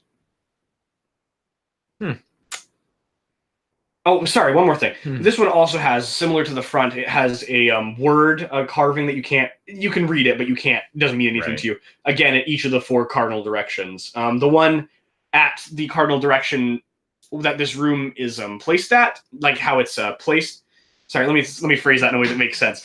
So it has each of the 4 cardinal directions. The cardinal direction of this room, because it's a circular room that this one is placed at, has a small marking above it. Interesting. Was there a marking like that on any of the ones on the pillar outside? You didn't see one. You didn't spot one. Okay. Interesting. Okay. I mean, you can look around the rest of this room if you'd like, or you can look at this guy more. It's up to you. I would like to go back to the pit. Okay. Is it like a straight drop, or is it like scooped down? It's a straight drop, but it's only like 8 or 9 feet down, and it's more or less it's kind of laid out like a stone well. Like, you probably have some decent grip holds if you'd like to try to come down there. But yeah, I'd like to climb down. Okay. Give me a DX +2. Oh, that's a failure by 2. Still failed. Okay, so you fall a little bit. Okay. Yeah, take A damage for me. Yeah, I figured. You just kind of like you land on your ankle wrong, and it hurts. You're not injured really, but it did hurt a little bit. It's mildly annoying. Yeah. Yeah, you probably just bruised your ankle. But yeah, so you hop down, and you hear like a metallic thud as you hit the floor. It doesn't move at all under you though. Okay. So yeah, you're standing on this. What would you like to do? I would like to look for any sort of like anything I can like interact with. Like Okay. A mechanism or something. Okay. So now that you're down here, you can first of all you can see more of this floor area. As I said, you could tell there was carvings on it, but you couldn't really see them down here. Also, if you like, your data pad does have like the flashlight on it. It hasn't really been necessary because the only area that was dark was lit. But if you'd like, that'd be nice. Okay. I mean, it's once you're down here, you can see, but I'm just letting you know. Yeah. So you can see that it has not quite as intricate carvings as you thought before. It looks almost like a map. Because you recognize this kind of follows the same path it looks like you took to come in here. Right. It looks like maybe not a map, but like an engraving of this temple. Mm-hmm. And this it kind of follows the outside part. Like you see the 6 pillars. You can see the pillars are all intact here, and the one on the far left is an actual pillar, not this statue, which might be odd. And you can see it kind of goes to each of the the 3 areas you've been in. Those 2, the one on the hill, the one in the cave, and this area circular here. But the roads seem to hit the edge of the circle right as they hit the wall there, so it doesn't show those chambers. Right. And you can see straight ahead of you in the cardinal direction where that one on the far wall is facing, there is this, you can see there are more or less these kind of stone panels, and you can see they each have in 3 different directions. So there's one ahead of you and one on each side of you, left and right. And the one in front of you seems to be opened. You can tell they're stone panels because they're not part of the wall. You can see there's these kind of lines. Right. And the one in front of you is opened up, and you can see there is a word written there. The one on each left and right of you is not. Okay. I would like to go and see if I can read the word. Okay. Unlikely, but let's see. Okay, you can tell you've seen the word before, but again, it's not in a language that you actively can understand. Seen the word before. You're not sure if you've seen it once somewhere else or like here, but somewhere. Okay. All right. You recognize it, but you don't know what it means, if that makes sense. I see. Okay. So then I would like to go to the one on the right. Okay. The panel on the right. See if I can open that up. Okay. So let's see. So you try to do that. Give me a strength roll. Yeah. That's not bad. 5, 6, 7, 8. So that's a success by 2. Success by 2. Okay, so you try to pry it open. It doesn't look like you're really having any luck. You kind of, I don't know how you're doing. You're probably just like, you're just pulling on it. As you kind of try to pull it up, you kind of accidentally scrape off the top layer of like the moss and the dirt and everything. And you can see that there is actually a picture on the outside of this panel. There's a picture of that stone idol you saw on the right path, the one with the 4 arms.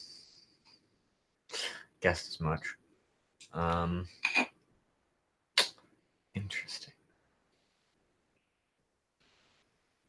Yeah, that's what you see there. Okay. All right. Can I go to the left one and also scrape off? Yeah, you see a carving of the figure you saw on the left path. So how did these open? Like, is it? It looks like they're kind of pushed into the wall a little bit. So like they're engraved. You didn't see the one open because it was already opened, but looking at it, it looks like they just kind of fall down into like a slot. Interesting. If that makes sense. Yeah. Huh. You're thinking. I am. I'm trying. What kind of mechanism? You don't know. I don't know. I'm trying to piece it together. So there's okay. Theoretically, yeah, they're somehow connected to the statues.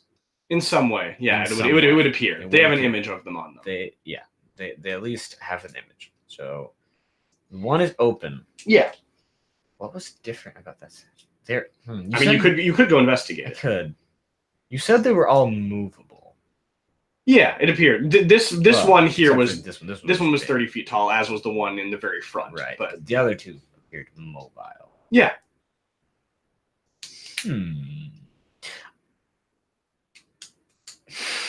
He's thinking. I'm trying to connect That's points. fine. You can go back and look at them. I can. Like, that's true.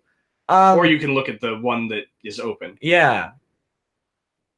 So there's a word behind them. Yeah. Okay. All right. Can I climb out of this area? Yeah, definitely. Okay. I'm not gonna make you roll for that. You can just I'll do that. I would like to go to the pillar. Okay. And I want to look at the words carved on it. Okay. And I want to see if it's the same Okay. as the one in the thing. Okay, so you look at the words on here. None of these four seem to match it. You do notice, though. You just rolled really well.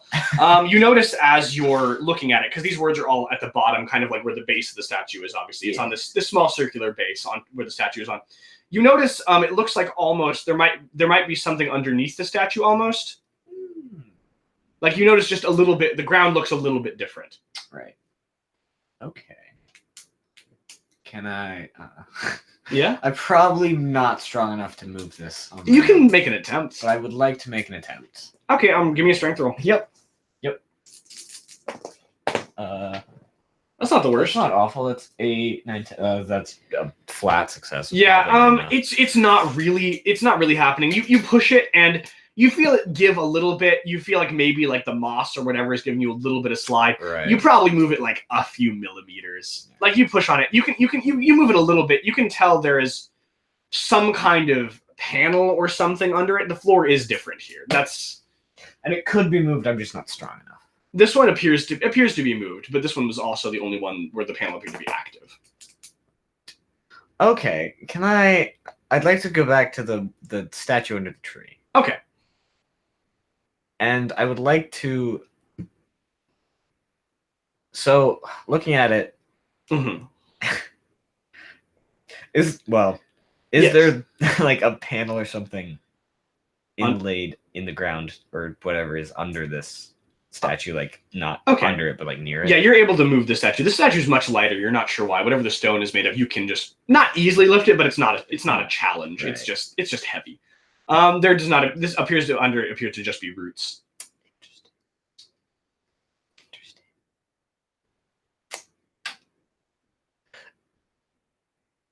Yeah.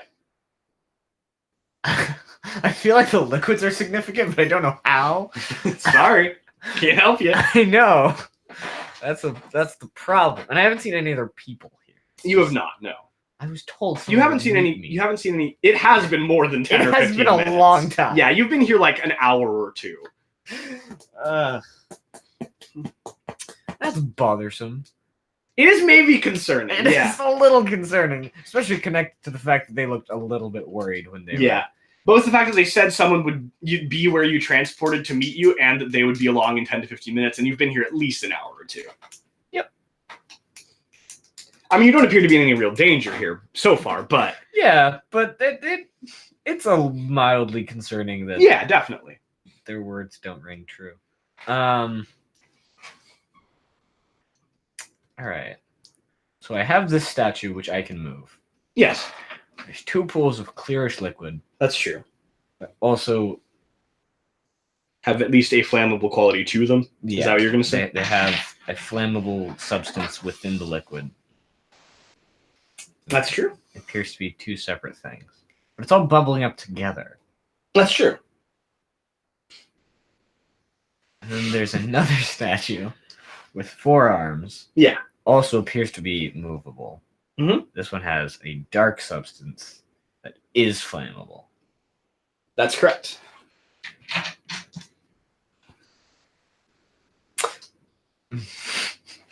Part of me says just switch the statues.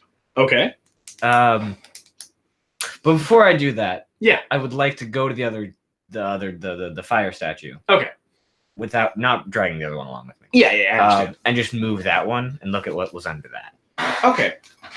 You look under this one, and again, you don't see a panel, but you do see something. So you look under this one, you move it, and underneath on the floor, you see a carved sigil. This one definitely looks not recent, but it wasn't like you can tell it wasn't the original construction. Everything so far has been really nicely carved and detailed and like fine construction. And this one looks like it was just chiseled into the rock face with like a knife or a hammer or some kind of blunt instrument. Interesting. And this one is a sigil of an eye. And you recognize the eye, but it's not the same as the sigil you have. It doesn't have the hand around it. Is it Yeah. the sigil that Jack had? No, it is not. Okay. So you haven't seen that sigil anywhere else so far. Okay, so that's been unique. I touch the eye. Yeah, nothing happens. It does appear to just be this thing carved into the floor. Okay. All right. That's okay. Interesting. And it doesn't appear to be like a pressure plate or anything. No. You can put weight on it. You can touch it. It does appear to just be this thing carved into the floor. Okay. Well, that's interesting, but I don't know if it helps me at all. All right. This is the point where I start to feel real dumb. Oh, it's fine. I don't throw puzzles at you often. I know. I'm also bad at puzzles. You should love to make them. Anyway. What do you mean love to make them? Oh, You let me do puzzles. I don't know what you're talking about. Anyway. I have Just a simple little Zelda puzzle. yeah, that's I guess. You know what? Yeah. So I either want to put the statues in the pools Okay. or like switch where they were. All right. And I mean I could do both.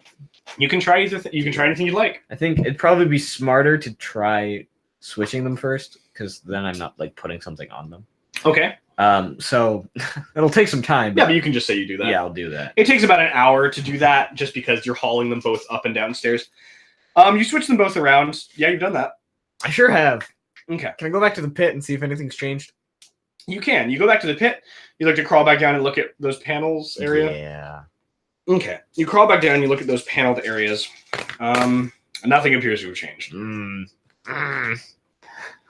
Sorry. That's okay.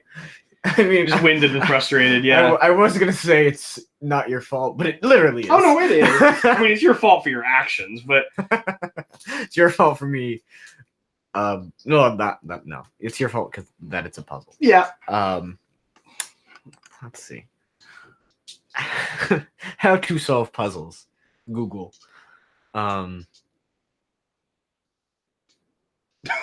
Yeah, just look it up. Just look up the answer to this puzzle. Yeah. Okay. Brave New World, puzzle number 1. Answer key. What do I do with the pool? Anyway. Walk through. It would have been really you could funny. you could be on fire. I could. I don't know if that would solve the puzzle. I could Solve a puzzle. That puzzle is how to be on fire. It would solve one question, and it would be, "Am I on fire?" The answer would be yes. It would be. I don't. There's also the like offering thingies. There are, yeah. I don't know. You don't know if they're related. Yeah. Because I definitely don't have any fruit. I could find fruit. There's a jungle outside. I mean, yeah, you certainly could try. I could try and find a fruit that smelled the same. That would be a lot of fruit crushing and possibly hazardous to my health. That's, yeah. And you wouldn't know if fruits were poisonous here. That's true. I sure wouldn't. So... And as you look at these statues again, you've seen them because you were moving them. These ones definitely do not. You confirm these ones do not have words carved on them. Yeah. Okay. You know what? Yeah. Why not? I'm gonna take the statues. Okay. And put them in their respective pools they were near. Okay, just the closest one? Yeah. So for the one with the 4 arms, are you counting the closest pool as the one that was on fire, or the one next to its large path where it was? Ooh, that's a good point. I'm gonna put it into one of the ones that was on fire because that's just more interesting. Okay. All right. Sure. Okay. So you set. Oh, where'd that die go? Okay. So you set this one on. You set this one with the 4 arms in one of these pools that's on fire. You see kind of. Do you know how what's that? What's that kind of glass called? You know the glass where when you pour too much into it, it all comes out the bottom. Yeah. It's like Pythagoras cup or something. Yeah, something like that. Something like that. Okay, so when you place it in, it feels almost like you get that same kind of effect, almost. It was very light. You're wondering now maybe if perhaps it was hollow. As you place this statue into the pool here, you see kind of after a moment where its face was broken off, and in each of the four hands, you see this liquid kind of start bubbling out of where you assume the mouth would be, and out of each of the four hands. Out of the mouth, it is just pouring out. It is not on fire. Right. And out of each of the hands, you're getting actually more of kind of a jet of flame effect. Interesting. Kind of each of its hands is outheld in a different way, and Right. there's just a pillar of flame coming out of each of them. Well, now that is something. I don't know if it's something good, but it sure is something. It is. Curious. Curious and curious. Who says that? I don't know. That's some character. I think it's Sherlock. No. It's a female character. Is it? Yeah. It's a detective. I'm almost certain. It's a detective. Curious and curious. No, I don't know. I know what it is. What is it? It's Alice from Alice in Wonderland. Okay, it's not a detective. You're It's right. not a detective. Yeah. Okay. She gives off a detective vibe, though. She does. Anyway, she's yeah. kind of trying to figure things out. But, That's true. That's something. All right. Then I will take the other statue Okay. and put it in the clear liquid. Okay. You place this other statue in the clear liquid here. As you place it in the clear liquid, so you see how its hands are kind of clasped together. Yeah. As you place it in the clear liquid, you kind of see this very bright, like almost between the fingers. Have you ever seen somebody's like tried to like hide a flashlight or something? Yeah. How you can see the light kind of coming out of their fingers. Not in the way where like your hand turns red and you can see through it, but like how there's like light still pouring out between the cracks. Right. You see this very bright light kind of pouring out from between the cracks, and you see up where the figure's face, the eyes are, you can see the actual fluid coming down in kind of tears. Now that is also interesting. Huh. I don't know what any of this means. No, you don't. Interesting. So, one has jets of flame. I'd love to tell you if you're on the right track, but I can't. That's okay. I'm just having fun putting statues in things. That's true. And I would just like to say you put them in a way that you can still reach them. Yeah. Like you didn't just. I wasn't assuming you just tossed them in. Go in there. I never want you out. All right. No, that's interesting. That's something. Mm-hmm. It's an effect. So then I would like to go and see if that has had any effect on the pit. Okay. So you go back to the pit. Okay, yeah. So you go to each of these you go down and you look at each of the panels. The panels have lifted up and they're each displaying a word. They're each displaying the same word, but it is not the same word as the third pillar that was already open. And this door here does not appear to be open either. So they're displaying words. They're both displaying the same word, but it is not the same. Those two are the same. That one is different. Yes. Do I recognize these words from anywhere? This one you do not. Interesting. So that sure did something. Mm-hmm. And the door hasn't opened. It is not, no. If you look around again, you can tell these are the only three panels down here. You are certain of that. That's good. That's good to know. So the carvings on the ground is like a map of the area that hits the walls at like where the chambers would be. Right where the chambers would be, yeah. Yeah. And the walls are just covered in moss and things like that. The walls of this well. Right. And so the panels are. The panels are roughly where each of these paths would end if they weren't all mossy and everything. Okay. And so like the word, is it carved on like another panel or is it just like the wall? It does appear to be carved on another panel. This one doesn't seem to be as far back as the first one.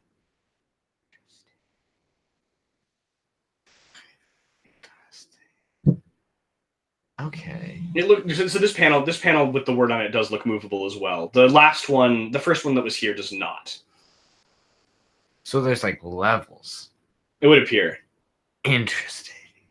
So you've definitely done something. I sure have. Possible progress has been made. Tentative progress. Just an update. We're going to go a little bit overtime today. I'm going to let it go like 10 minutes, and if we solve the puzzle, we'll stop there. And if we get to the 10-minute mark and it doesn't, then we'll stop there. Probably won't. But that's okay. Okay. I'm so bad at puzzles. Especially when they're not like physical puzzles. Okay, then I think Yeah. I wonder what happens if I put them in the liquid of the opposite room. Okay. I mean, you could try it. Yeah, I'll try it. Okay. Heck, might as well. What would you like to do first? Let's move the clasping figure first. Okay. So you move the clasping figure, and the first thing you notice as you take it out is that it does continue to have the glowing effect once it leaves the pool, and the tears do continue as well. Interesting. Okay. Yeah. Okay. So you'd like to move it? I would like to move it. Okay. So you take it to. You're now in the underground chamber. Yeah. Yeah. Okay. What would you like to do? Sorry. I would like to put it in the fiery liquid. Okay. You put it in the fiery liquid. Okay. You put it in the fiery liquid, and its light does stop, and the tears do cease, and nothing else seems to happen. Okay. Okay. So can I take the forearm statue out of the the liquid? You take the forearm statue out. Does the fire and the mouth goo does continue? Yeah. Can I take that and put it back where it originally was? Okay, you set it back where it originally was. Yes. All right.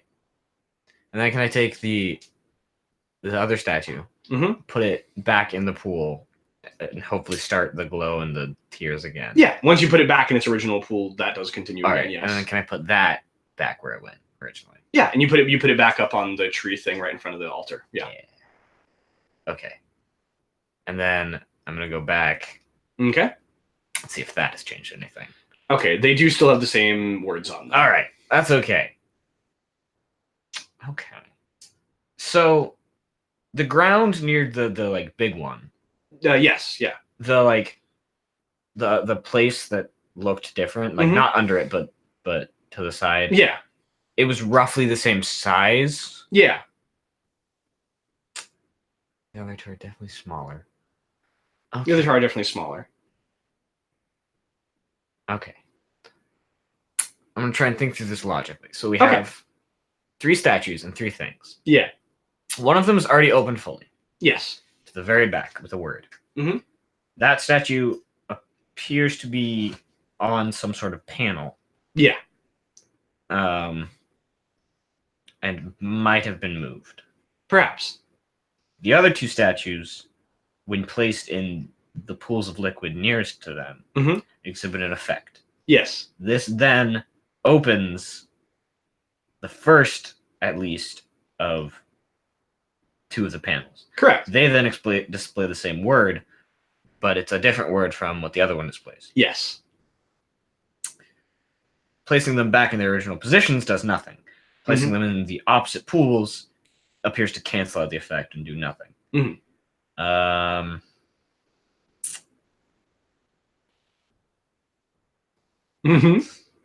There's still... One of them has 3 offering bowls. Yes. One of them just kind of has an offering divot. The divot was completely empty. The bowls had ash, gooey substance, like residue, and nothing. Yes.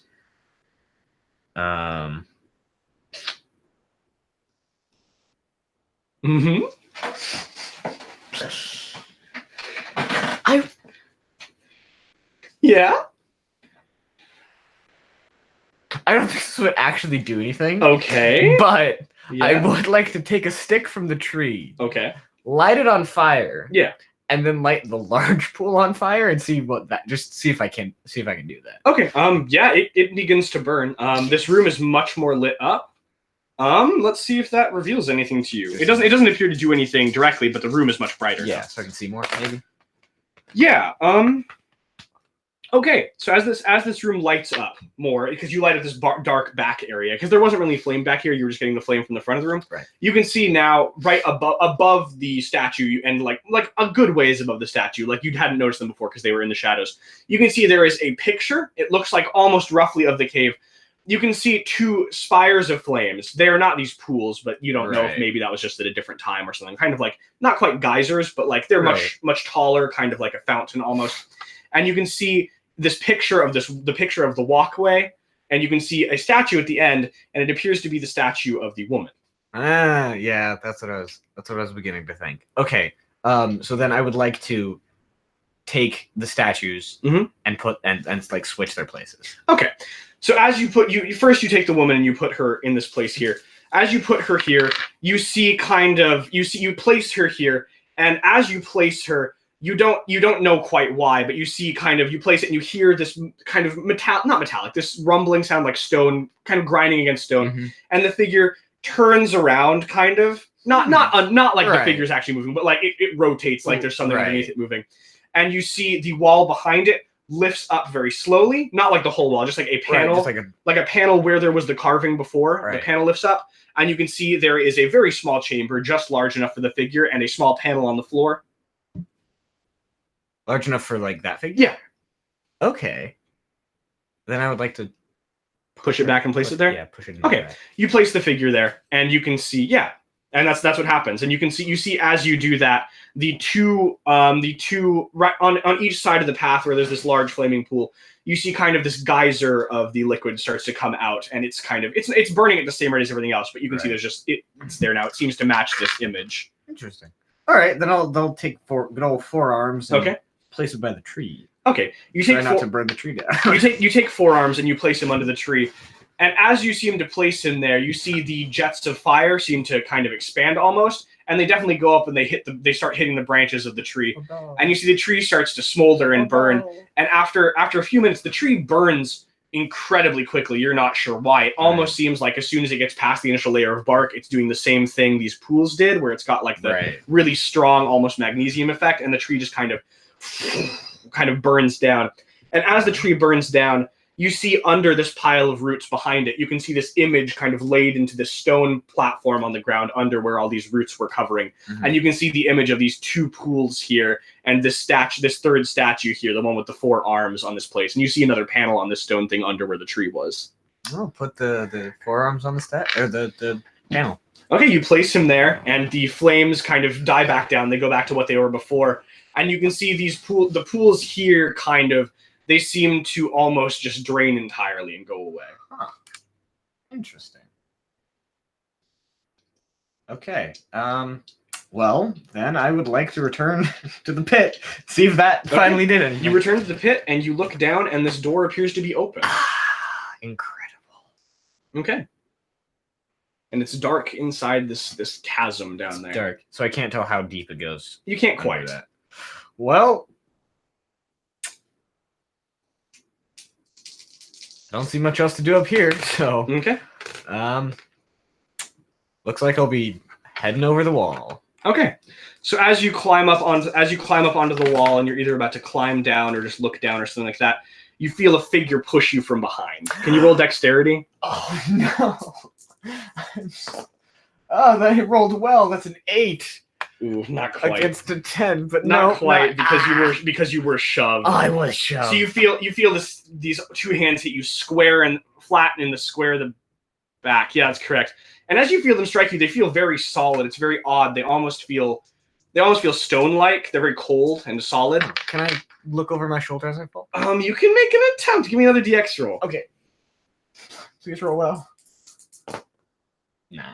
Not quite. You almost spin yourself over, but by the time you do, you've already fallen past the lip where you can see the thing. All right. And you do tumble into the darkness, and you start falling, and that is where we'll end today's session.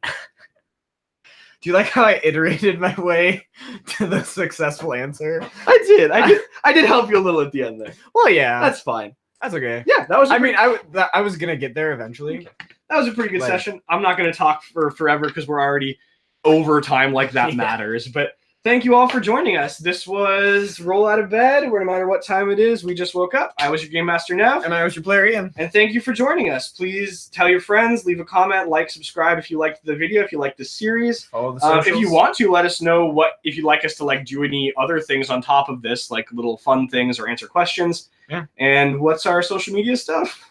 It should be in the description. It's all roll out of bed. Yeah. Yeah.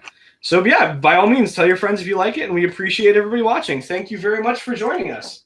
See you next week, probably. Probably. Yeah. Should. We should. Thank you.